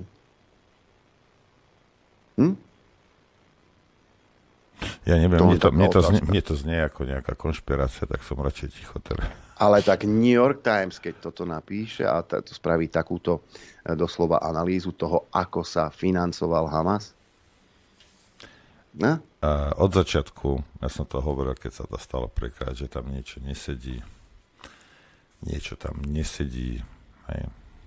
Jak to, že oni boli schopní urobiť to, čo urobili, že nikto si to nevšimol, čo tam chystajú, že nebola žiadna reakcia, že si tam cez ten plod išli, ako keby boli niekde na korze. Takže podľa mňa to niekto umožnil. Aj. Takisto, jak mnohé veci v Spojených štátoch sú umožnené. Napriek tomu, že tajné služby alebo FBI vedia o tých ľuďoch, vedia, čo sa chystá. A potom sa to stane. Lebo prečo nie? Nejaký život, či už je slovenský alebo americký, nemá žiadnu hodnotu. Ukrajinský už vidíte, absolútne žiadnu. Taká je realita. Inak je zaujímavé, tu mám taký krátky úryvok, to len tak prečítam, že to, čo sa deje teraz momentálne vo svete, Dag Daniš napísal, ja som si to len tak vystrihol, že ruské útoky na Ukrajine, ktoré priniesli desiatky civilných obetí, hoci podľa Rusov nezámerne, sa vyšetrujú a odsudzujú ako vojnové zločiny. Viaceré krajiny zaradili Rusko na zoznam štátov podporujúcich terorizmus. Stačili im na to podozrenia, že Rusko cielene útočí aj na civilné obyvateľstvo, čo Rusi odmietajú s argumentom, že ak by to tak bolo, Kyjev by vyzeral inak. Pri ukrajinskom bombardovaní Belgorodu však nejaký dvihnutý prst nevidíme. A nevidíme ani záujem o vysvetlenie, respektíve o záruky, že Ukrajina nebude západné zbrane mieriť na civilné terče. Na druhej strane to ticho je celkom pochopiteľné. Ak by sa priznalo, že ukrajinská armáda plánovane zabíja civilistov, navyše s podporou a so zbraňami z krajín Severoatlantickej aliancie, zoznam štátov podporujúcich terorizmus by sa mohol rozrásť. A veľmi, veľmi široko. Mimochodom, na Belgorod mierili rakety z vampíru českého a tam bolo zistené, že tie rakety boli vyrobené, predstav si, na Slovensku minulý rok. Hej. No však ale prečo nie? Prečo nie? Však prečo nie? A už keď sme pri tej hystérii, tak neviem, či si zachytil, ale Kladno, ktorého majiteľom je Jaromír Jágr, angažovalo hokejistu so slovenským pasom Hudáčka. Hej? 2 dní trvalo, kým tam Hudáček naozaj v tom Kladne bol. Kladno ho chcelo do svojej bránky, ale zdvihla sa veľká vlna hystérie, ktorú rozvíril pán Dominik Hašek, veľký pán brankár, pretože pán Hudáček teda hral hokej v KHL. No a to je hrozné niečo. Len zabudli dodať, že Hudáček chytal naposledy za Astanu. Astana je manšaft z Kazachstanu, s ktorým mimochodom Západ vo veľkom spolupracuje. Však áno. Čiže Hudáček bol nepriateľný pre Čechov, lebo hral tú zlú KHL. Ja len Dominikovi Haškovi pripomeniem jednu vec, že pán Hašek takisto chytával v KHL. Len tak mimochodom v drese Spartaku Moskva. To je veľmi ruské. Spartak Moskva. To je No ale mňa by zaujímavé, čo takýto Fín rozpráva do českého hokeja. A vlastne má už občianstvo české, takže... ľudia asi nevedia. Ja som Haška mal rád. Ja som ho videl prvýkrát, keď 18 rokov, keď nastúpil na majstrovstvách sveta. Ako to bol jeden neskutočný talent, ten človek, ako o tom potom. Ale je to pripozretý zleničkár, ako taká je pravda. Víš, zase by sme, možno to niekomu bude vadiť, ale koľko tých konfliktov vyvolali Američania vo svete, či už to bola Juhoslávia, alebo to bola Líbia, Irák, Afganistán, Sýria a tak ďalej, kde zomierali desiatky tisíc ľudí. Spomeňme si na Mosul, ktorý vzali Američania útokom nie od budovy k budove, ale zobrali to tak, ako boli zvyknutí z minulosti kobercovým bombardovaním, kde zomierali civilisti. My si to všetko dobre pamätáme. Vtedy pán Hašek nekričal a neutekal z NHL, že za krvavé peniaze hrať nebude. Takisto ako ďalší kritici. Prečo ste sa vtedy nezdvihli a nešli ste preč zo Spojených štátov amerických a z tej NHL? Vtedy vám to nevadilo. Mimochodom, bez súhlasu Bezpečnostného výboru OSN sa bombardovala Juhoslávia. Takisto aj Líbia. Do Iraku sa tiež išlo zvláštnym spôsobom. Nakoniec sa tie zbrane hromadného ničenia ako si nenašli. Šimečka starší si to ako si všimol až po 20 rokoch a ospravedlnil sa. Vtedy všetci brojili, aby sa išlo do Iraku. Však pamätáme si to. Treba si uvedomiť jednu vec, že dnes, keď vykrikujú nejaké, povedzme, tieto protiruské, alebo neviem aké, hocičo, čo vykrikujú, že časom, vieš, ak to budeš brať seriózne, čo títo klamári robia a hovoria, tak nakoniec budeš vyzerať ako debil, lebo nakoniec sa aj tak ukáže, že klamali a zavádzali. A pozriem všetkých, čo chodíte v Bratislave protestovať. Jedného dňa budeš takto, no možno nie. Hej. Vy v prvom rade sa pozrite na to, nie je proti komu to je jedno, hej, ako o smerákoch. Ja nebudem nikdy hovoriť, že sú to nejakí svätí ľudia. Ale za koho ty kopeš? Pozrite sa na to, čo to je za spodina, ktorá zničila od ekonomiky cez vzťahy, biznisy, životy ľudí. Kopete za tých, ktorí tu spôsobili desiatky tisíc úmrtí. Vakcína je sloboda. Hej. Za týchto kopete, za týchto tam idete protestovať. Hej. Ako, nehnevajte sa na mňa, tak ale pozrite sa aspoň na to, že čo za ľudia sú to. Hej.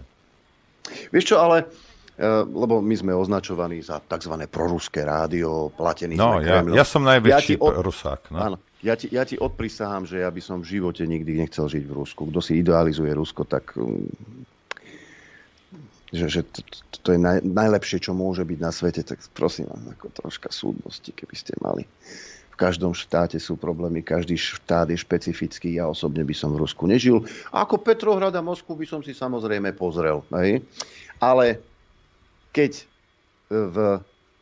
už vidíme, že ako ten konflikt, a sa to predpovedalo aj v tomto štúdiu, či už to bol Martin Koller, Jano Baránek alebo ďalší, a prognozovali, ako to dopadne, tak sme boli samozrejme za konšpirátorov. Dnes už vidíme, že to tak naozaj je a dospelo to k tomu, že Ukrajina jednoducho nemá peniaze na to, aby ďalej financovala ten konflikt, pretože už kolabuje aj štátna správa, pýtajú peniaze od celého sveta, aby mohli vyfinancovať ten ďalší rok, lebo to nie je len financovanie vojny, to je financovanie dôchodkov, platov štátnych úradníkov a vôbec chod celého štátu.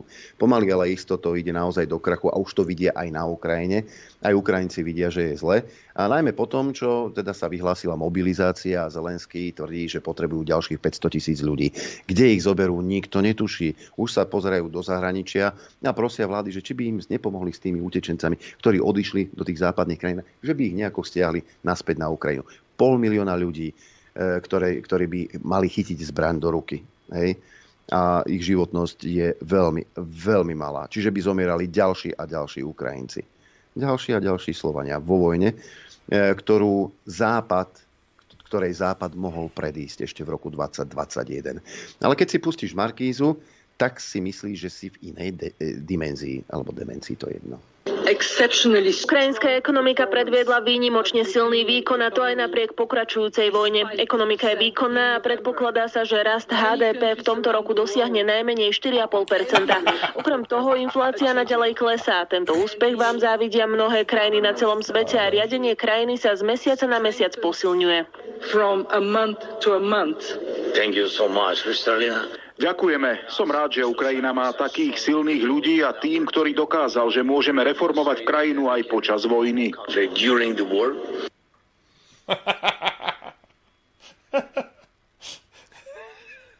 Na Markíze ti vysvetlia, ako to vlastne je. Počkaj, kde ich Puškárova vravia, že nejak zmizla niekde? No, nejak pred vysielaním ešte v minulom roku dievča nejak jej prišlo nevoľno a ako si je dlhodobo mimo obrazov. Možno to je jedna z mála, ktorá nebola pokrytec. Uvidíme. Uvidíme.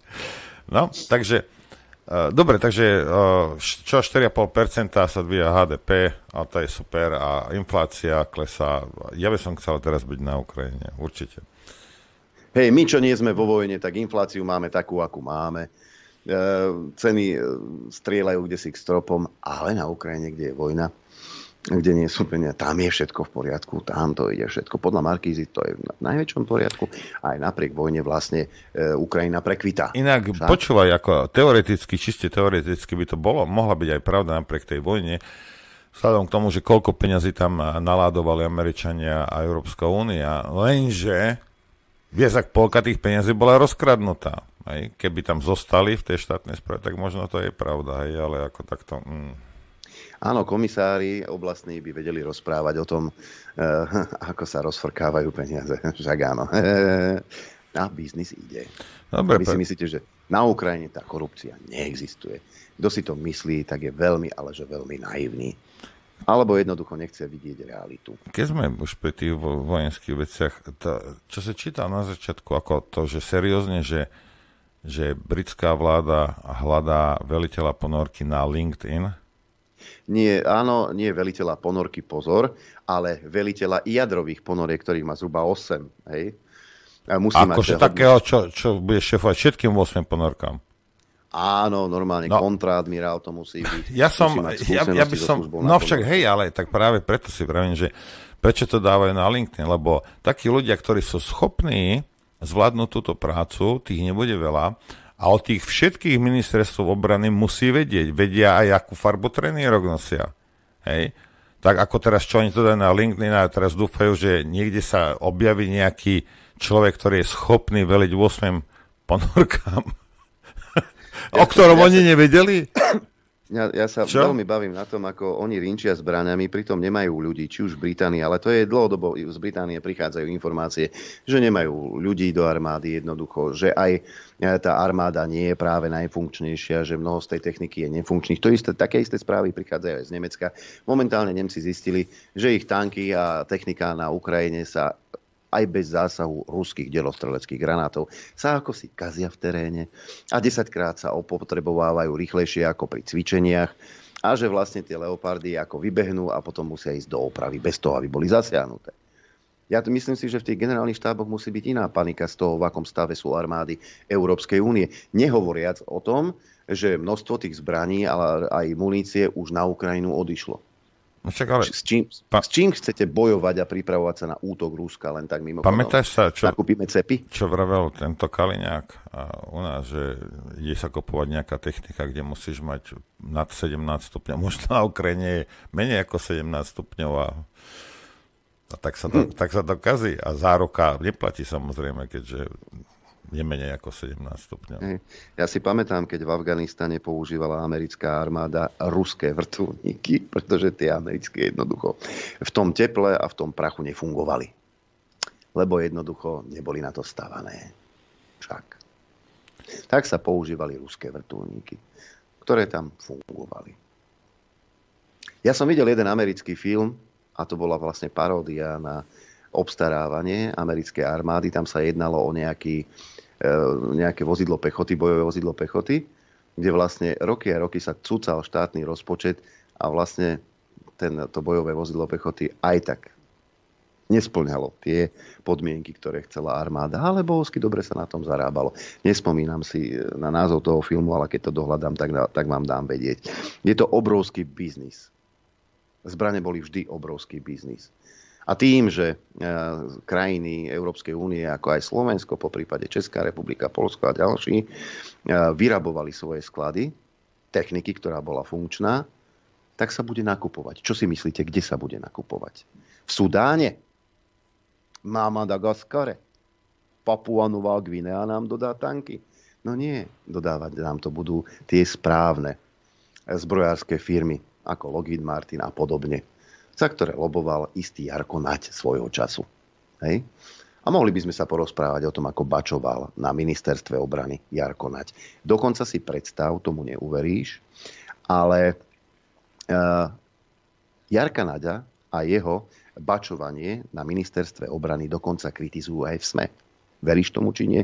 Ale je to tak. Po nástupne ministra Martina Sklenára ako nominanta prezidentky na ministerstve obrany pokračovalo degradovanie štandardov, s ktorými prišiel predošlý minister Jaroslav Naď, no postupne od nich upúšťal.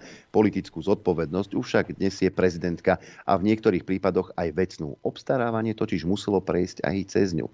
Keď v roku 2020 nastúpil Jaroslav Naď, s vervou sa pustil do riešenia problémov dlhodobo podfinancovaného rezortu, lenže rýchlo začalo byť jasné, že je to priveľký kus.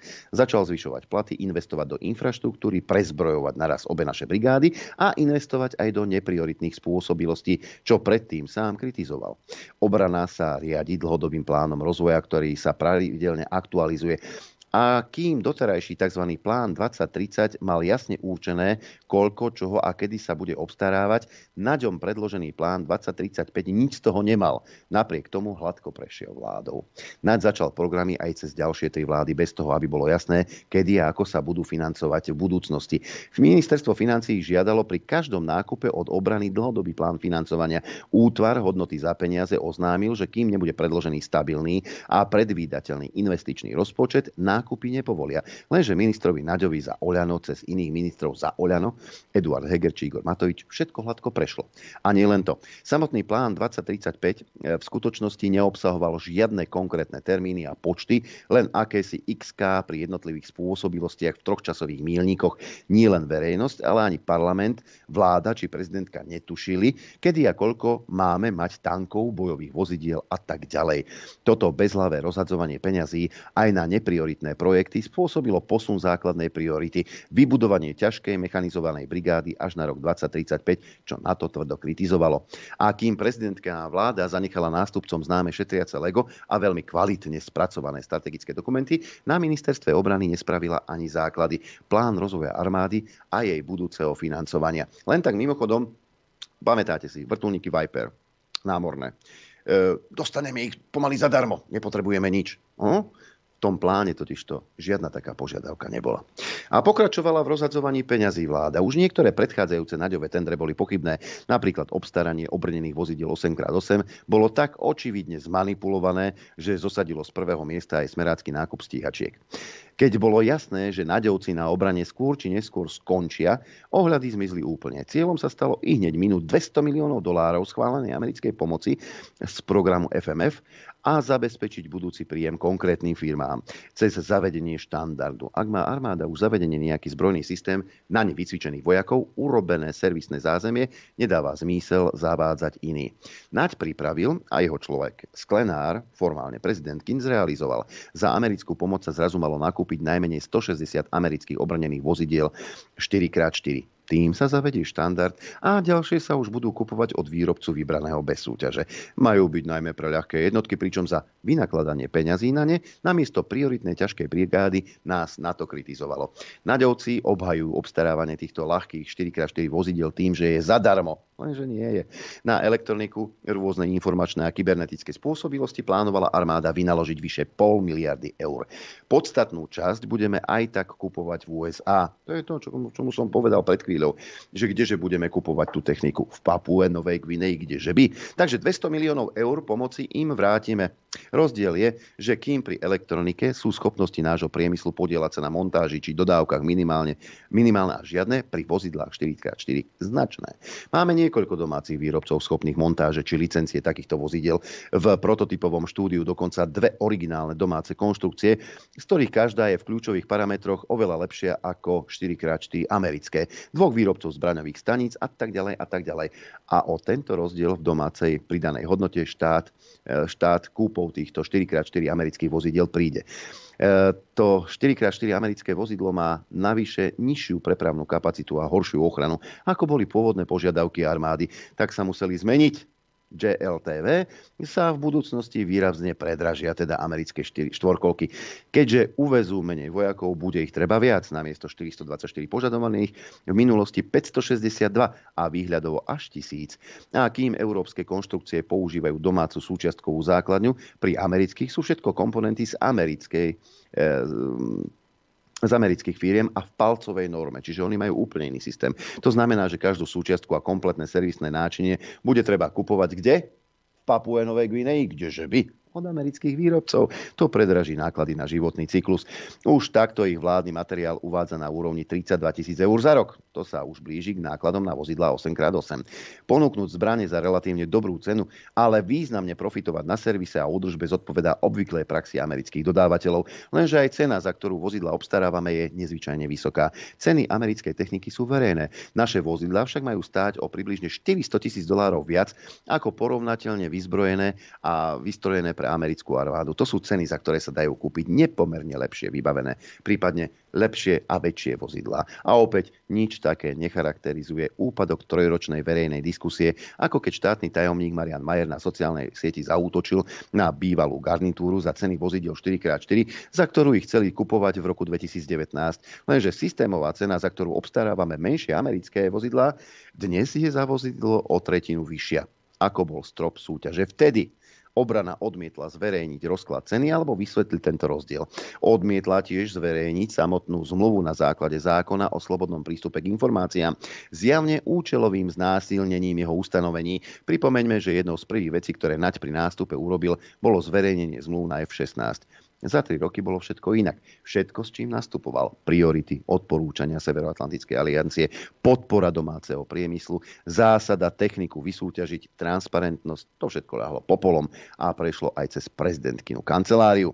Keď sa na jeseň minulého roka Naď objavil v zbrojovke slovenského zbrojára Kuracinu, vyvolalo to veľké prekvapenie. Dovtedy si totiž vymieniali tvrdé odkazy, zrazu už neprekážali krajne pravicové názory a Kuracinová podpora tejto scény. V kruhoch okolo armády sa začalo špekulovať, kedy ako ako pridelí Naď Kuracinovi zákazku. Zdá sa, že aj v tomto má byť nástrojom americká pomoc. Namiesto toho, aby ministerstvo vyhlásilo otvorenú súťaž na nové armádne pušky, za časť pomoci sa má od Američanov obstarať 5000 kusov určenej pušky M4, ktorú Američania už vyraďujú. Ďalších 20 000 už zavedeného štandardu pušiek M4 sa má následne obstarať tendrom. Dá sa očakávať zvýhodnenie domáceho priemyslu. Derivát M4 sa v ponuke Kuracinovej firmy objavil v lani na jeseň. Už na jar začali z ministerstva obrany prenikať informácie, že kontrakt na nový systém protivzdušnej obrany ako náhrada S-300 dostanú Izraelčania. Opäť bol vyhlásený tender, o ktorom nebolo známe vôbec nič. Podliezol sa tak aj štandard súťaží Smeru a SNS. Na poslanie ponúk bolo tak málo času, že napríklad Nóri nedokázali spracovať ponuku. Nórsko-americký systém NASAMS bol však považovaný za jedného z favoritov, pretože používal rovnaké strely ako naše F-16. Dali sa tak očakávať významné úspory z množstva servisu a tak ďalej. Neprekvapivo vyhrala izraelská firma aj dobrou cenou. Finta je však v tom, že obrana plánuje takýchto systémov obstarať ešte 5. Preto sa pri takýchto tendroch zvyčajne súťaží aj opcia na ďalšie. Lenže teraz sa zavedie štandard a pri ďalších si bude diktovať kto cenu, nuž dodávateľ, a opäť sa nepožadovali offsety, kompenzačné programy, čím ekonomika prišla až o 100% hodnotu zákazky.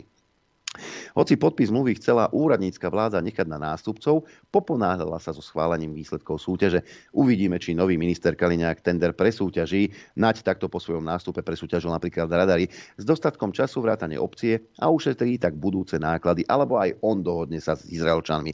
K zlyhaniam demokratov pri pomoci Ukrajine sa ešte vrátime. Ak však prezidentka po voľbách postupovala zbytočne puristicky, že nepustila ďalšiu pomoc Ukrajine, formálne sa stotožnila s názorom premiéra, tak veľmi prekvapuje, že puristicky nepostupovala, respektíve jej vláda aj v takých prípadoch, keď boli jasne porušené priority, odporúčania Severoatlantickej aliancie, transparentnosť, férové súťaže, štandardy, ku ktorým sa prezidentka hlásila. No a potom v novoročnom prejave tu hovorí niečo o transparentnosti a o násilí a neviem čo, ako Zuza, ako nehambíš sa. A ozaj, a Odorová vláda pod tvojou kuratelou, pod tvojim vedením, tieto Naďové tendre, tá transparentnosť, kde zdochla, toto vôbec si nenapravila. Tak potom, milá Zuzana Čaputová, milé progresívne Slovensko, a vy všetci potom len zbytočne deriete hubu a robíte zo seba šašov pred týmto národom. Čo viac vám k tomu vám povedať? No a teraz, čo som Adrián rozprával pre tých, čo chodíte v Bratislave teda protestovať. Áno, rozprával teraz o tvojich peniazoch, ktoré z teba vytiahnu pod hrozbou väzenia. Len aby si vedel, keď tam budeš stáť a brániť týchto ľudí. A oni budú rozprávať niečo o mafii, oni budú rozprávať o rozkrádaní. Títo ľudia. To je... Dobre, ideme si zahrám, alebo ideš pustiť, alebo zahrám a potom pustíš. Zahrám a potom pustím. Dobre, tak chceš ty hrať, alebo mám ja hrať? Teraz hraj ty a potom budem ja. OK, tak sa ešte budeme počuť. Dobré ráno, ešte môžem povedať, Norbert? Však? Ty môžeš všetko. Dobré ráno prajem aj ja každému. No. Keď som spomínal ten film, ten americký, tak mnohí z vás mi poslali, ďakujem externej pamäti všetkým. Ten film má názov Vojny Pentagónu. O čo ide? Je to satirická komédia z produkcie HBO, ktorú režíroval Richard Benjamin. Vychádza zo rovnomennej knihy penzionovaného plukovníka Air Force Jamesa Burtona, ktorý mal dohľad nad testovaním zbraní. Hovorí poborujúci príbeh o tom, ako Pentagon utratil v priebehu 17 rokov 14 miliárd dolárov na vývoj a výrobu bojového vozidla, o ktorom si všetci mysleli a vedeli, že je to nezmyselný krám, ale len jeden usilovne hľadal pravdu a odhalil ju.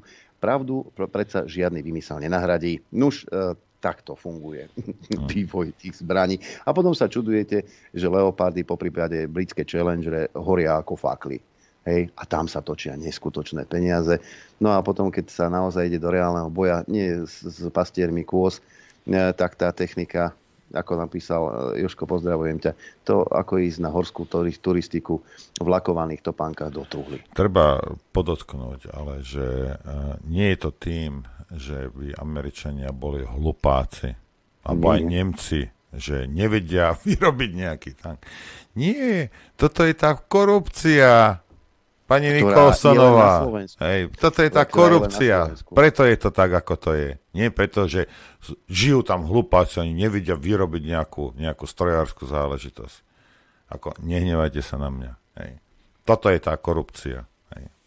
Ale tá samozrejme funguje len na Slovensku. A ako povedala istá pani Karafiátová, tú korupciu do Európskej únie sme zaviedli my Slováci. My sme ju tam nainfiltrovali. Som sa raz dopočul. Pozdravujem pani Karafiátová. Keď neviete, kto je pani Karafiátová, tak toho času sa volá pani Radičová. Nuž, my sme sľubovali, že dnes budeme mať hostia. Mala prísť pani ministerka kultúry, pani Šimkovičová aj s poslancom Petrom Kotlárom, ale keďže sa dnes rokuje v parlamente a pán Kotlár musí byť v parlamente, tak tohto hostia sme si uložili do budúcna. Určite viete, že parlament pokračuje v rozprave k novele trestného zákona, ale čo sa nestalo, písomne je prihlásených 58 poslancov, samozrejme opozičných. Takto podobne ako pred Vianocami sa budú snažiť obštrukciami oddialiť zrušenie špeciálnej prokuratúry. Takže kedy budeme môcť vidieť tú pani ministerku, tak to netuším. Ale zase sa nemusíte obávať, že by ste o dobrého hostia prišli, pretože vám všetkým dobre známy Juraj Poláček, pozdravujeme Juraj, nám nahral akúsi analýzu alebo výhľady na rok 2024, čo sa týka geopolitiky. Tak si ho teraz spoločne môžeme vypočuť. Zdravím vo spolok. Za celú tú éru tej tzv. Špeciálnej vojenskej operácie, ale budeme to nazývať vojna, na Ukrajine bola snaha Západu nejakým spôsobom zničiť Rusko. Nielen teda vojensky, ale aj ekonomicky, politicky, kultúrne a proste na všetkých poliach. Je to vojna kolektívneho Západu proti Rusku a túto vec treba neustále mať na mysli, bez ohľadu na to, ako to naša propaganda bude neustále podsúvať, teda, že je to nevyprovokovaná vojna Ruska proti Ukrajine. Tá vojna v podstate skončila v priebehu prvých pár týždňov, pretože Rusko s Ukrajinou sa dohodli na prímeri, ale Západ trval na tom, že tá vojna musí pokračovať. Takže odtedy je to vlastne vojna kolektívneho Západu proti Rusku. No a čo sa týka toho zničenia, tak poďme na tú rekapituláciu toho uplynulého roka. Západ za uplynulé 10 ročia má vždy takú snahu, alebo západná propaganda, vytvoriť takého nepriateľa, taký obraz niečoho, čo treba za každú cenu zničiť, poraziť a pokiaľ je to možné, tak izolovať. To boli tzv. Osy zla. Aj ešte to bolo, myslím, Ronaldom Reaganom takto nazvané, kde vtedy to bol Sovietsky zväz, a proste nejaké ďalšie krajiny, ktoré boli nepriateľské a kde bolo treba teda priniesť nejakým spôsobom do tých krajín západnú predstavu demokracie. A Rusko sa dneska znova zaradilo do tejto osy zla, ale pritom tam treba povedať, že to je obrovský úspech Ruska, že v tej osi zla dokázali vytvoriť komunikáciu medzi rôznymi krajinami, ktoré sú tam zaradené, teda hlavne Irán a Severná Kórea. Takže je to vlastne na prospech všetkých tých krajín. Rusko má vyspelú technológiu zbraňových systémov a jednoducho, pokiaľ bude komunikovať s niekým iným a bude ochotné túto technológiu ďalej posúvať, tak pre tú krajinu je to samozrejme výhoda. Vyzerá to tak, že ruské technológie postúpili do Severnej Kórey a Severná Kórea má teraz vylepšený kozmický program. To znamená, že dokáže vyrábať balistické rakety ďalekého doletu, ktoré dokážu v podstate dneska zasiahnuť treba Spojené štáty. Nie sú to zrejme nejaké vyspelé rakety aj s viacnásobnými hlavicami, ale ten dolet tam je. Rovnako ako Irán už je schopný vypustiť svoj vlastný satelit a tým pádom má balistické rakety tohto druhu. Čo sa týka Iránu, je to nielen dodávka tých ruských technológií, ale aj dodávka lietadiel. Je známe teda, že už tam prišli najpokročilejšie lietadla tej 4,5 generácie SU-35. čím sa veľmi výrazne ako zvýši kapacita, respektíve schopnosti a možnosti tej toho vzdušného pokrytia Iránu, kde doteraz najpokročilejšou stíhačkou bola asi F-14 ešte Šáha, ale tie stíhačky samozrejme sú už dávno morálne zastaralé, aj keď teda ešte svoj výkon odvedú. Čo sa týka opačných smerov, to je tiež takisto veľmi významné. Napríklad Severná Kórea sa 10 ročia pripravovala na vojnu proti Južnej Kórei, proti Spojeným štátom, preto vlastne vytvárala ten svoj zbrojný program a akumulovala obrovské množstvo rôznych zbraní a munície. A vytvárala aj nové. Aj tie povestné HIMARSy, ktoré na Ukrajine zasahujú dneska ciele možno už až do 300 km, ak majú dodané rakety s dlhým doletom. Majú aj svoj ekvivalent na tej korejskej strane a majú toho hodne. Aj majú desiatky miliónov nábojov do delostrelských granátov sovietskej výroby, čo Rusom už pomohlo. S veľkou pravdepodobnosťou už dodali Severná Kórea Rusku viacej nábojov ako celá Európska únia bola schopná dodať na Ukrajinu. A Irán zase sa stal za posledné roky globálnou veľmocou v oblasti dronov, čiže rôznymi spôsobmi sa snažili vyrovnať svoje nedostatky v iných oblastiach a išli na to práve výrobou takýchto lacných dronov, ktoré dokážu veľmi dôrazne zasiahnuť nepriateľa na diaľku aj pri ďaleko nižšej cene, ako to bolo v minulosti. A túto technológiu potom vlastne, alebo to know-how odovzdali Rusom, čo sa dneska ukazuje ako obrovská výhoda a vlastne za posledné mesiace sa prudko zvýšili kapacity aj vlastnej ruskej výroby takýchto ďalekonosných dronov už s ruskými vylepšeniami, s ruskými technológiami, čiastočne možno aj s nejakým umelým intelektom a tak ďalej a tak ďalej. Ale ten základ je proste z Iránu. Takže toto je bola taká os zlá v úvodzovkách, ktorú si takto Západ pomenoval, ale vlastne dospel k tomu tým, že Západ neustále uvaluje sankcie.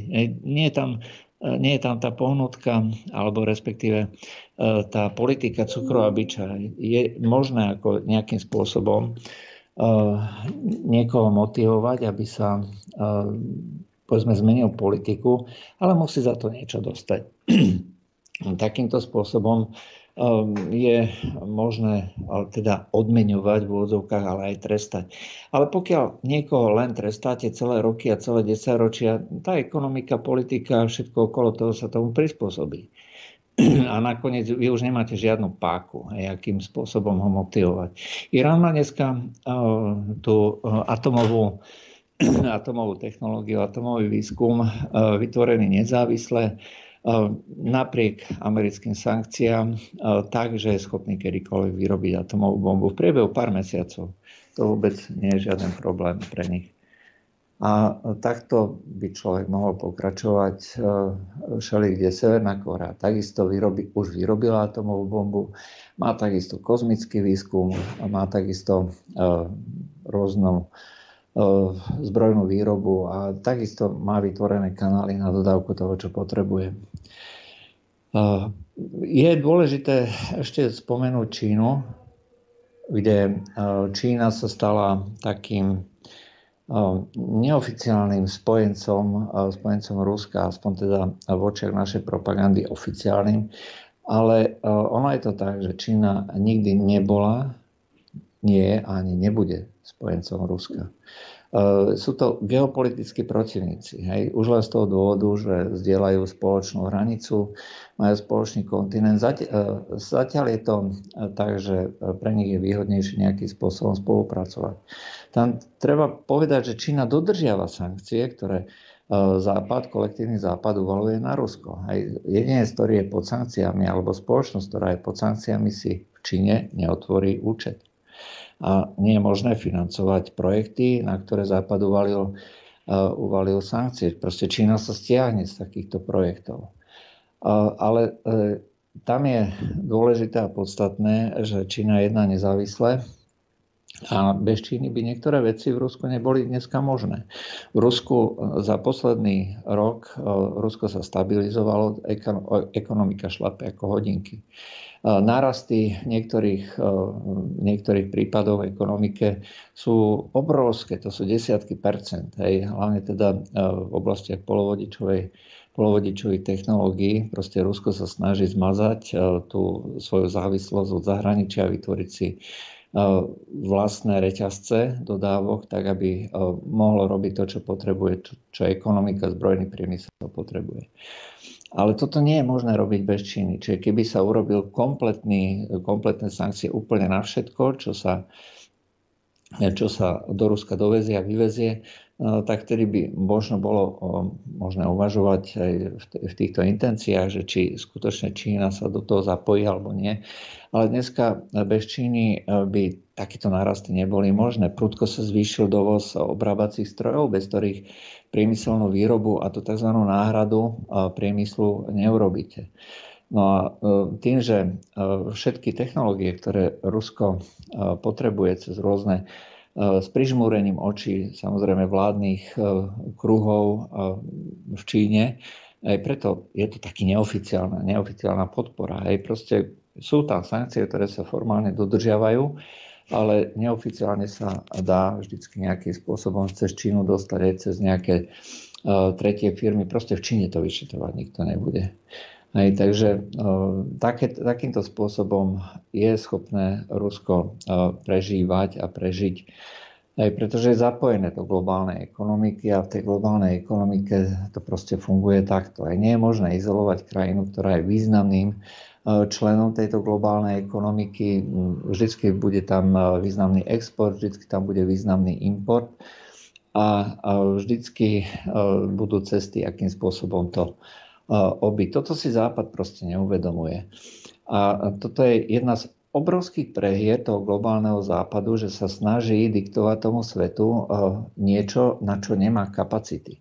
Pretože oni nie sú momentálne už dneska rozhodujúcim a jediným spôsobom, cez ktorý je možný viesť globálnu ekonomiku alebo v tom globálnom meradle. Proste mnohociest je to taký priemet toho multipolárneho sveta do ekonomiky a Západ to neovláda. A to si nikto neuvedomil. Tie hospodárske základy ekonomiky určujú, akým spôsobom sa potom bude viesť politika, a pokiaľ to Západ nie je schopný dirigovať a nie je schopný určovať, čo sa bude diať alebo nebude, no tak to každý bude ignorovať a bude si robiť všetko po svojom. Čiže Západ už v tomto prehral. Je úplne zjavne a jednoznačne. A Rusko, ako som povedal, ide prudko hore. Tie svoje kompetencie v rôznych oblastiach si vytvára, udržiava a snaží sa ich ďalej zdokonalovať. Ja poviem len jeden príklad, čo sa vlastne stalo. 150 rokov v Rusku dodával v elektronike Siemens. Nemecký Siemens tam je skutočne od 19. storočia. Prežilo to Sovietsky zväz, prežilo to rôzne turbulencie. Proste Siemens je v Rusku extrémne dobre etablovaná historická firma. A napriek tomu tie veci, ktoré boli dodávané Siemensom, treba vysokorýchlostné vlaky alebo vysokovýkonné turbíny, dneska si už Rusi začali vyrábať sami. Tento rok práve došlo k tomu zlomu. Čiže po mnohých, dá sa povedať od roku 2014, keď začali prvé sankcie Západu, Rusi začali vytvárať svoje know-how na výrobu týchto plynových turbín, ktoré sa používajú na výrobu elektrickej a tepelnej energie. To sú obrovské zariadenia. Skutočne je v tom naakumulované obrovské množstvo vedomostí a znalostí za desiatky rokov. A Rusom sa to vlastne podarilo a tento rok začali priemyselnú výrobu takýchto, respektíve v roku 2023 začali takúto výrobu. Majú vlastné vysokorýchlostné vlaky, čo sú náhrady tých povestných Siemensovských. A už na základe ruských technológií, aj teda rôzne prímestské vlaky. To sú všetko komplexy, priemyselné celky, na ktorých Západ mimoriadne dobre zarábal. V tomto roku začína priemyselná výroba leteckých motorov, proste takto by som mohol pokračovať ďalej. Tá náhrada dovozu je evidentná a toto všetko bol trh Západu. Oni o to prišli a prišli aj o svoj kredit, proste ako spoľahlivého dodávateľa technológií. Každá krajina sa bude snažiť samozrejme zapojiť do toho globálneho reťazca dodávok a importu, lenže bude si vyberať dodávateľov, ktorí sú normálni, ktorí sú spoľahliví. A ukázalo sa, že spoľahlivým je práve Rusko. Rusko napriek sankciám, napriek vojne so Západom stále dodržiava zmluvy, stále dodáva treba plyn a ropu. Keď Západ chce a zaplatí, dobre, no tak máme tam zmluvy, dodáme. Nie je s tým žiaden problém. Rusko sa ukázalo ako extrémne spoľahlivá krajina, respektíve ruské firmy, na ktoré sa každý môže spoľahlivo obrátiť. No a čo sa týka tých vojenských výsledkov, už som povedal, veci, ktoré sú určujúce, vyplývajú z ekonomiky. A preto treba vlastne, pokiaľ na to pozeráme týmto okom, že čo môže a čo nemôže, ten kolektívny západ, tak ukazuje sa, že práve tá ekonomika, ktorá na západe kolabuje, už nie je schopná podporovať nielen vojnu na Ukrajine, ale treba za ní 2 alebo 3 alebo 4 vojny, ktoré dneska sa javia na tom svetovom pláne. Vojna na Ukrajine je síce najčastejšie spomínaná v západných médiách, ale v skutočnosti vojna v Palestíne medzi Izraelom a tými rôznymi islamskými hnutiami už ukázala, že Spojené štáty si musia vybrať, koho budú podporovať. Či budú podporovať Ukrajinu alebo budú podporovať Izrael, pretože súčasne obidve krajiny to nie je možné. Čiže oni nie sú schopní robiť ani zásobovanie 2 vojen, v ktorých samotná Amerika nie je účastná. Čiže nezúčastňuje sa fyzicky priamo sa americká armáda nezúčastňuje na tomto dianí. Čiže to je vlastne dôkaz toho, že Západ už nemá tie kapacity, ako mal kedysi pred nejakými 50-60 rokmi, keď to bola priemyselná výroba. Ďalšia vec, čo je podstatná, za posledný rok 2023 sa ukázalo, že odtrhnutie od lacných zdrojov v Európe spôsobilo ťažký trend deindustrializácie, to znamená odburávania priemyslu. Náročné výroby, ktoré mali niekedy aj staročnú tradíciu, proste musia odísť. Nemôžu už pretrvať. Viete, na to, aby ste vyrobili tank, potrebujete veľké množstvo špinavej výroby, potrebujete veľké množstvo železa, potrebujete rozpáliť vysoké pece, potrebujete zamestnávať množstvo ľudí v tom reťazci, potrebujete mať aj technológie. Proste tie rôzne panciere hlavne a podobne, to sa samé nevyrobia a treba to vedieť. Mimochodom Slovensko to vie veľmi dobre a je jeden možno hlavný dodávateľ týchto technológií, a hlavný teda na Ukrajinu. Čiže to je vlastne také, že obrovské plus v očiach Západu, že Slovensko je ochotné naďalej ako spolupracovať aj za každej vlády. To je jedno, aká vláda to je, že ochotné spolupracovať treba na výrobe takýchto hlavných dodávok, lebo tie hlavne sa opotrebovávajú veľmi rýchlo a treba ich neustále vymieňať. A Slovensko je v tom lídrom z tých okolitých krajín. A to je len odbočka. Ale toto všetko potrebujete v rámci kolektívneho západu mať prítomné. Teraz odmyslíme si otázku Slovenska, ktoré má stále tú lacnú energiu, pretože sa neuzavrelo pred západom, teda pred východom, pred Ruskom, stále dostáva lacný plyn. Na základe dohodnutých množstiev stále je tam možnosť odoberať lacnú ruskú ropu. Takže my máme konkurenčnú výhodu, ktorú nemá ten zvyšok západu.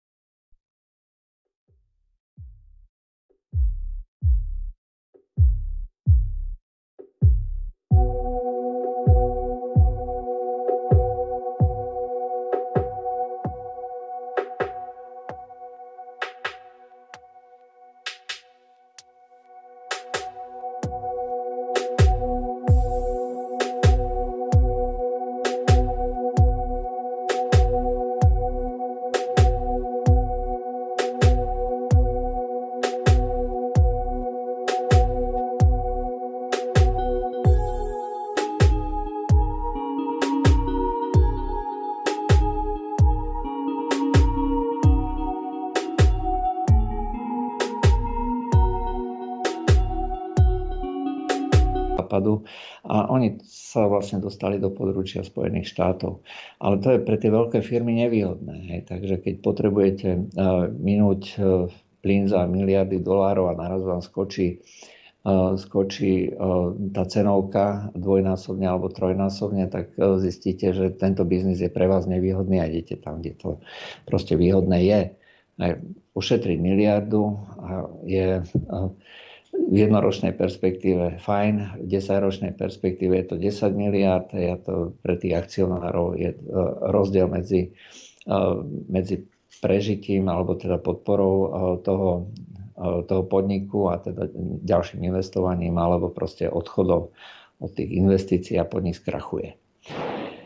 No a takýmto spôsobom tá ekonomická schopnosť Západu podporovať viacero vojen proste mizne. A ukázalo sa napríklad, že nie je schopný ani zasiahnuť proti Husijom, ktorí sú v Jemene. Pretože na tom pozadí toho konfliktu v Palestíne to je v podstate dneska už konflikt, dá sa povedať, islamu voči západnému svetu a do ktorého sa postupne môžu zapojiť aj ostatné islamské krajiny, nielen teda palestínske hnutie Hamas, ale treba aj hnutie Hizballah alebo Ansar Allah v Jemene a tým pádom vlastne je možné, že sa bude musieť Západ skutočne zúčastniť rôznych lokálnych konfliktov, kde sa ukazuje, že tie rôzne zbranie, ktoré sa dneska používajú v týchto konfliktoch, tie staré technológie, a nechcem povedať, že ich posielajú do šrotu, ale dneska napríklad lietadlová loď, ktorá je ohroziteľná nejakou balistickou raketou, radšej sa stiahne od pobrežia, kde to možné je, čo je vlastne pobrežie Jemenu.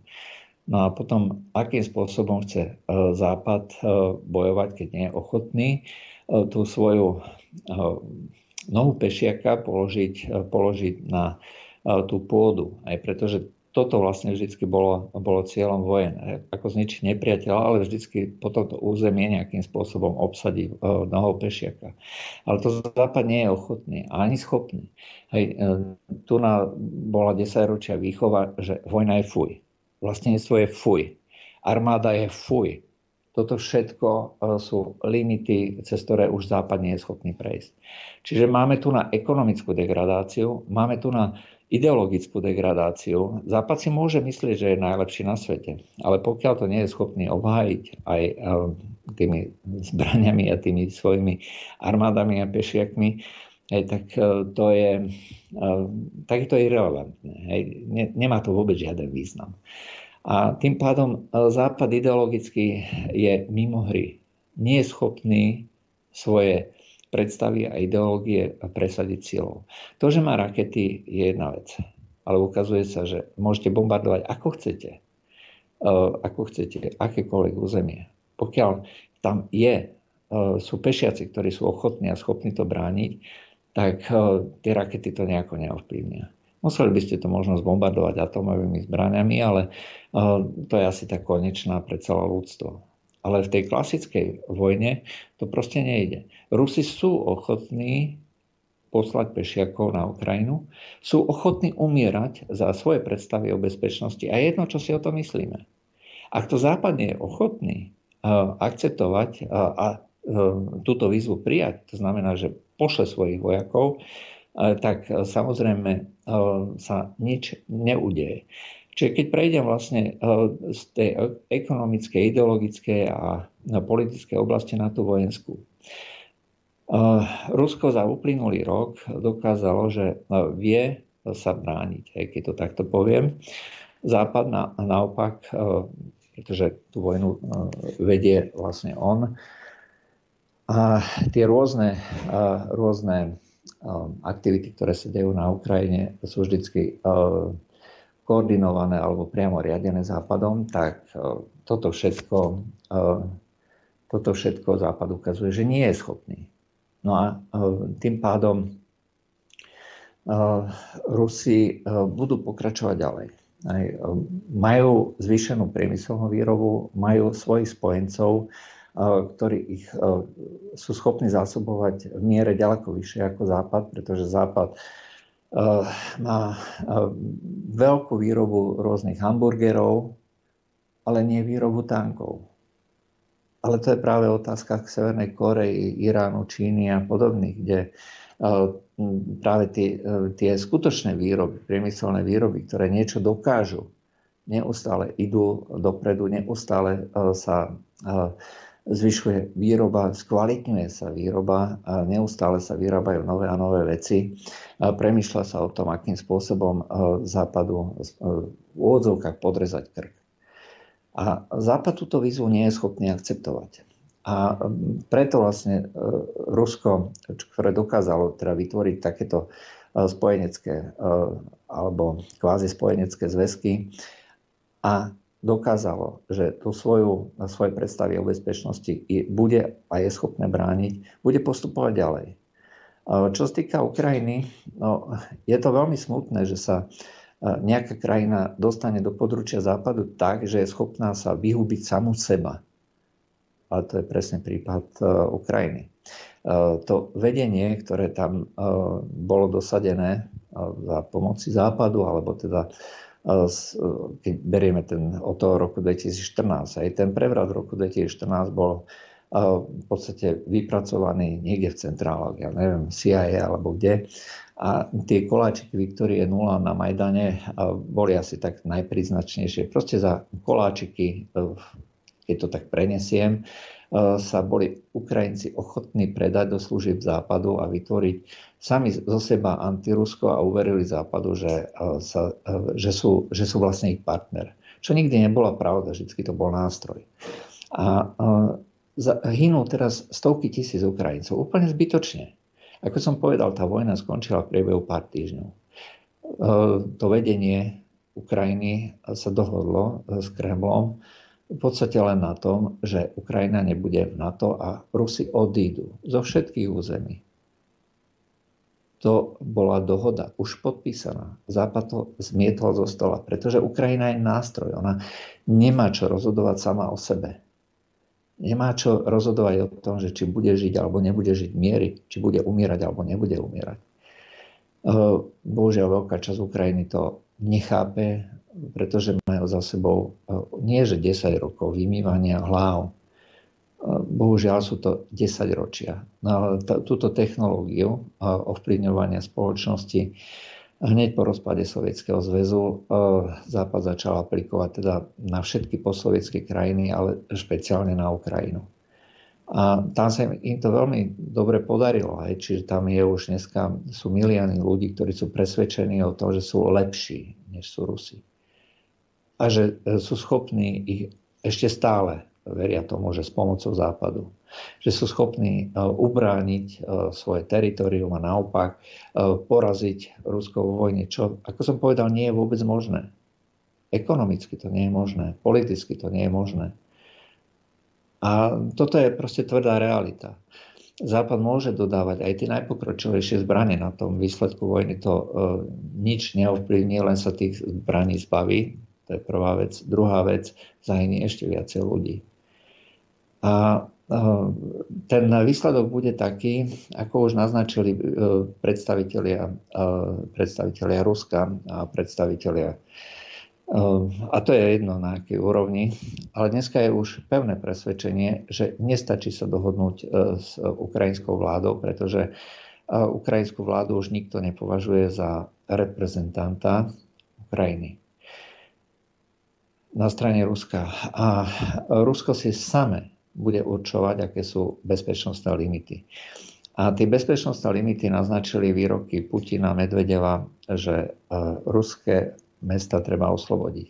A tie ruské mestá boli pomenované. Kyjev je ruské mesto, Odesa je ruské mesto, Dnepropetrovsk je ruské mesto. To znamená, že v podstate celá ľavobrežná Ukrajina, celé čiernomorské pobrežie skôr alebo neskôr Rusi obsadia. Pretože toto je ich bezpečnostný plán alebo plán na vytvorenie nejakého bezpečného koridoru tých starých ruských území od prípadného útoku NATO alebo Západu. A pokiaľ obsadia ešte aj Kyjev, tak to znamená, že obsadia aj celú strednú Ukrajinu. Ostane čo? Ostane západná Ukrajina, ostane Bukovina, ostane Zakarpatská Ukrajina a to sú ale práve územia, na ktoré si nárokujú iné krajiny. Aj Poľsko si zoberie tie východné regióny, aj Volíň, aj Žitomír a Ivano-Frankovsk, čo sú inak mimochodom práve tie regióny, kde je najsilnejší ukrajinský nacionalizmus, aj pretože to sú vlastne rodiska Banderu, Šucheviča, aj ako dnešných národných hrdinov, ktorí svojho času spolupracovali aj s nacistami a tak ďalej. To bude zaujímavé, akým spôsobom sa to bude ďalej vyvíjať, ak tam bude poľské územie. A Zakarpatskú Ukrajinu s veľkou pravdepodobnosťou anektuje Maďarsko, Bukovinu, Rumunsko a tak ďalej. Putin sám povedal, že nebude mať žiadne problémy s územnými nárokmi iných krajín na západe Ukrajiny. Žiadne. To ale znamená, že keď sa hovorí o západe Ukrajiny, stredná Ukrajina ako taká bude buď ruský protektorát, alebo bude priamo Rusko. Možno pre nás je výhoda tá, že pokiaľ si Maďari anektujú tú Zakarpatskú Ukrajinu, tá tzv. Bezpečnostná hrozba pre nás bude irelevantná, lebo s Ruskom nebudeme susediť. Minimálne tam bude Maďarsko, možno tá nejaká budúca vnútorná Ukrajina alebo niečo podobné. Ale toto je vlastne ten scenár, ktorý dneska ruská politika musí presadiť. Pretože to je spôsob, ako vytvoriť bezpečné hranice Ruska. Čiže spolu s Bieloruskom sa vytvorí kordón, ktorý je dostatočne vzdialený od tých centrálnych oblastí Ruska a takto to bude dneska pokračovať. A tento scenár je nevyhnutný. Takto to skončí. A pre Západ je len jediná možnosť akceptovať to. Druhá možnosť samozrejme je vždycky prítomná, aj že použije atomové zbrane. Ale to je bol koniec ľudskej civilizácie ako takej. Takže treba len dúfať, že takémuto čomusi nedôjde a že preváži aj na západe zmysel pre realitu, pretože nie je možné uplatňovať politiku bez ohľadu na to, akým spôsobom sa na to pozerá druhá strana. Vždycky tá politika je dialog. Politika nie je vojna. Politika nie je totálna porážka nepriateľa. Politika má byť práve o tom, že beriem do úvahy aj to, čo si ten druhý myslí. A pokiaľ to ignorujem, tak som vo vojne. Bez ohľadu na to, či sa bojuje alebo nie. A Západ to ignoroval, preto tú vojnu viedol už celé roky voči Rusku a tá vojna bola nesmierne brutálna, nesmierne zlá voči tomu, ako to Rusko chápalo. Čiže Rusi, pokiaľ Západ to ignoroval už od toho roku 2007, keď Putin povedal tú svoju reč na Mnichovskom prejave, kde povedal, že s tým nesúhlasí a že bude proti tomuto oponovať a túto reč vlastne Západ považuje za vyhlásenie vojny. Nie? To bolo varovanie, to bola červená čiara. Keď vy ignorujete naše záujmy, tak my sa o ne postaráme sami. A čo dneska Rusi urobili? Takže je to vec skutočne Západu a je to aj rozdiel voči politike ostatných krajín, kde treba Rusi sa snažia vždycky počúvať. Aj počúvať, čo ten druhý myslí a na základe toho vytvoriť nejakú takú win-win situáciu. Vy chcete to, my chceme to, aj tak poďme hľadať nejakú strednú cestu. A dohodneme sa s tým, že tam budú implementované záujmy tých všetkých strán. Pokiaľ to nie je politika tej krajiny, ako tých západných krajín ochotná robiť, tak v konečnom dôsledku chce dominovať, chce svoje záujmy presadzovať výlučne silou a tým pádom vytvára základ pre ďalšie vojny. Ale ako som povedal, Západ už nie je schopný bojovať fyzicky a nie je schopný bojovať ekonomicky a vyzerá to tak, že tá kvalita západných zbraní nie je bohvie čo. Takže ten výhľad na rok 2024 bude dosť pre Západ dosť smutný, ak teda bude chcieť ten konflikt ukončiť, bude musieť priznať porážku. ak ju neprizná, lebo je celkom dobre možné, že bude chcieť naďalej oslabovať Rusko, aj to je scenár, že bude dodávať neustále zbranie, bude v nejakom množstve, aby tá vojna mohla pokračovať ďalej, tak takýmto spôsobom to môže pokračovať ďalej deň za dňom, možno aj celé roky. Ale ako hovorím, ten konečný scenár je daný.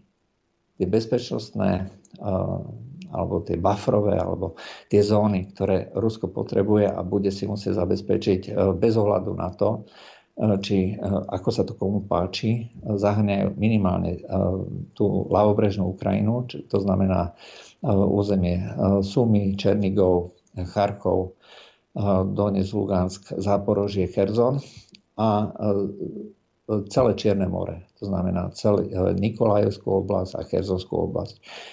Z Ukrajiny sa stane vnútrozemská krajina, ktorá tým, že bola orientovaná vyslovene na Rusko, všetky komunikácie, že bola orientovaná vyslovene na vývoz a export a import morom, sa stane bezvýznamná. Aj priemyselné kapacity budú zničené po takomto dlhodobej vojne oproti Rusku, ktoré ich bude mať stále dostatočne aktívne a dostatočne dobré a nebude hrať vôbec žiadnu rolu nikde.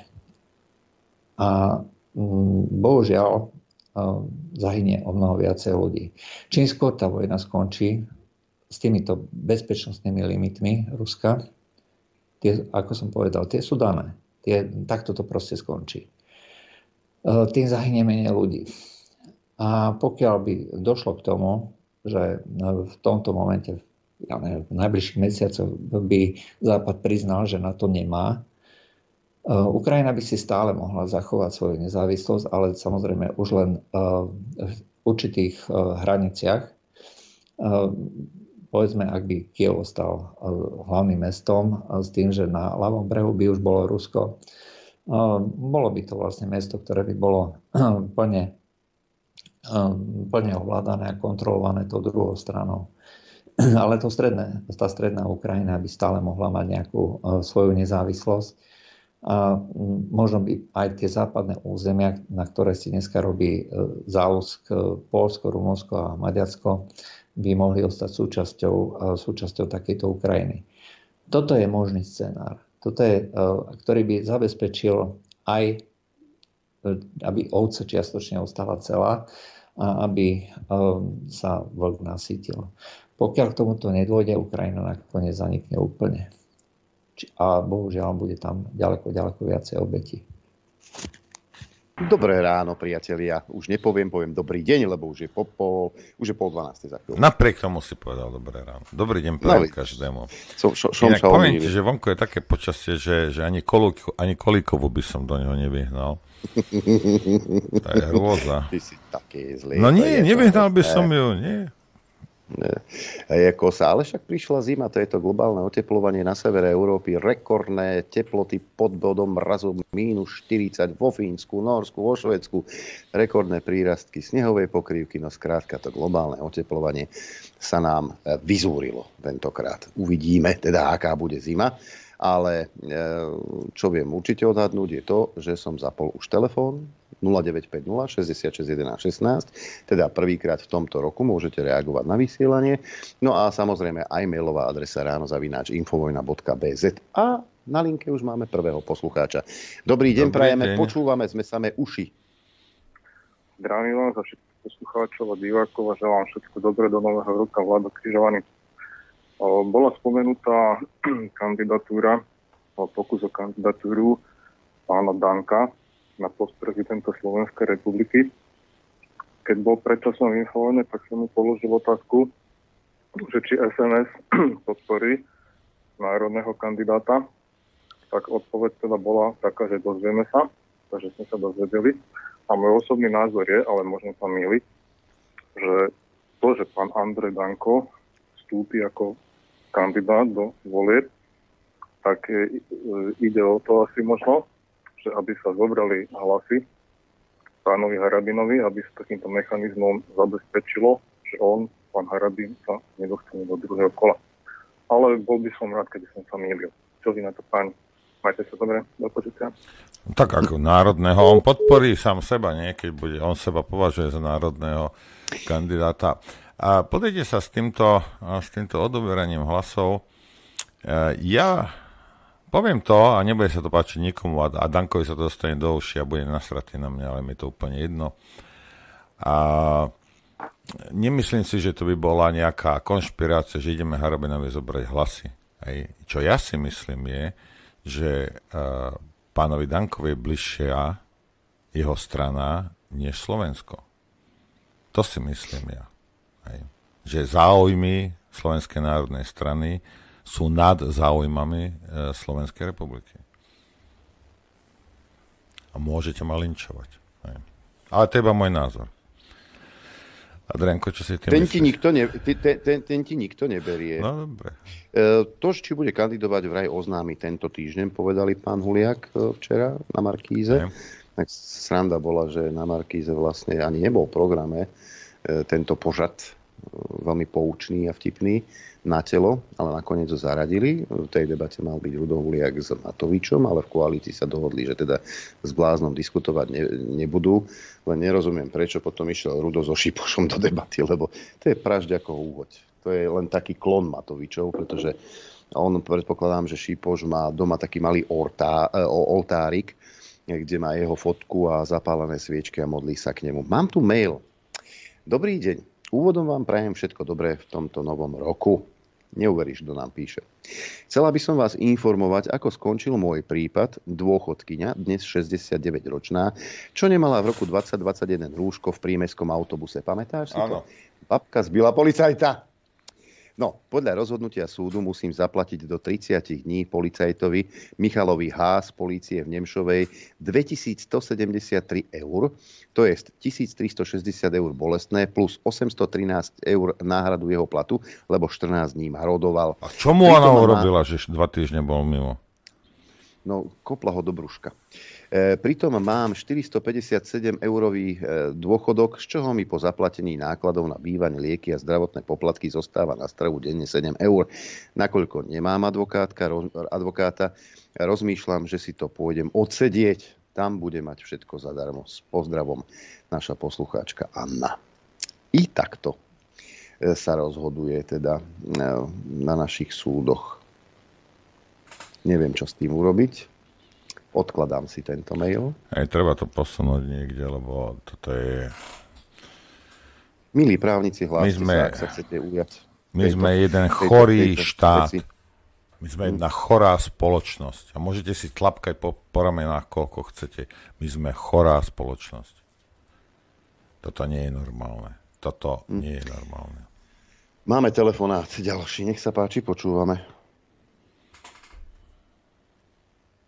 Haló? A zložil. Hamblivý. Zdravím vás, páni, prajem vám do nového roku všetko to najlepšie, aby sa vám darilo minimálne tak, ako v roku predchádzajúcom. Priznávam, že už som sa nevedel dočkať prvej tohtoročnej relácie a hlavne teraz, keď ležím v jednom zo zariadení súdruha Haščáka, kde ten čas naozaj ide pomaly. No, ale tak v špitáli ležka, pozri sa takto a počúva nás. Počkaj. No, skore. Kde? Aha, jaj. Skoré uzdravenie prajeme, pozdravujeme do špitálu. Dúfam, že je všetko v poriadku a že to nie je nič vážne. Ďalší telefonát, nech sa páči. Počúvame. Haló, dobrý deň. Dobrý deň. Dobrý deň. Ja by som len chcel zareagovať. Vy ste dneska rozprávali o tom brankárovi Hašekovi a o tom našom pánovi Dudáčkovi, brankárovi. Tak len by som rád, nech sa Češi pozrú, ako v drafte pred začiatkom NHL draftovali ruských hokejistov. A potom nech pán Hašek niečo vyjadruje. Napríklad. Dobre, ďakujem. Ďakujeme pekne. Je to celé postavené na hlavu, ako hľadať nepriateľa tam, kde nie je. To je naozaj ako sorry. Ale Hašek je chorý slniečkár. Ako toto musíte pochopiť. Treba sa pozrieť lepšie na to, ako on vystupuje, čo rozpráva. Aj to je chorý slniečkár. Šimečka je vedľa neho slabý odvar. Tak ten je slabý odvar aj vedľa dietnej salámy, povedzme si otvorene. Veď nie nadarmo sa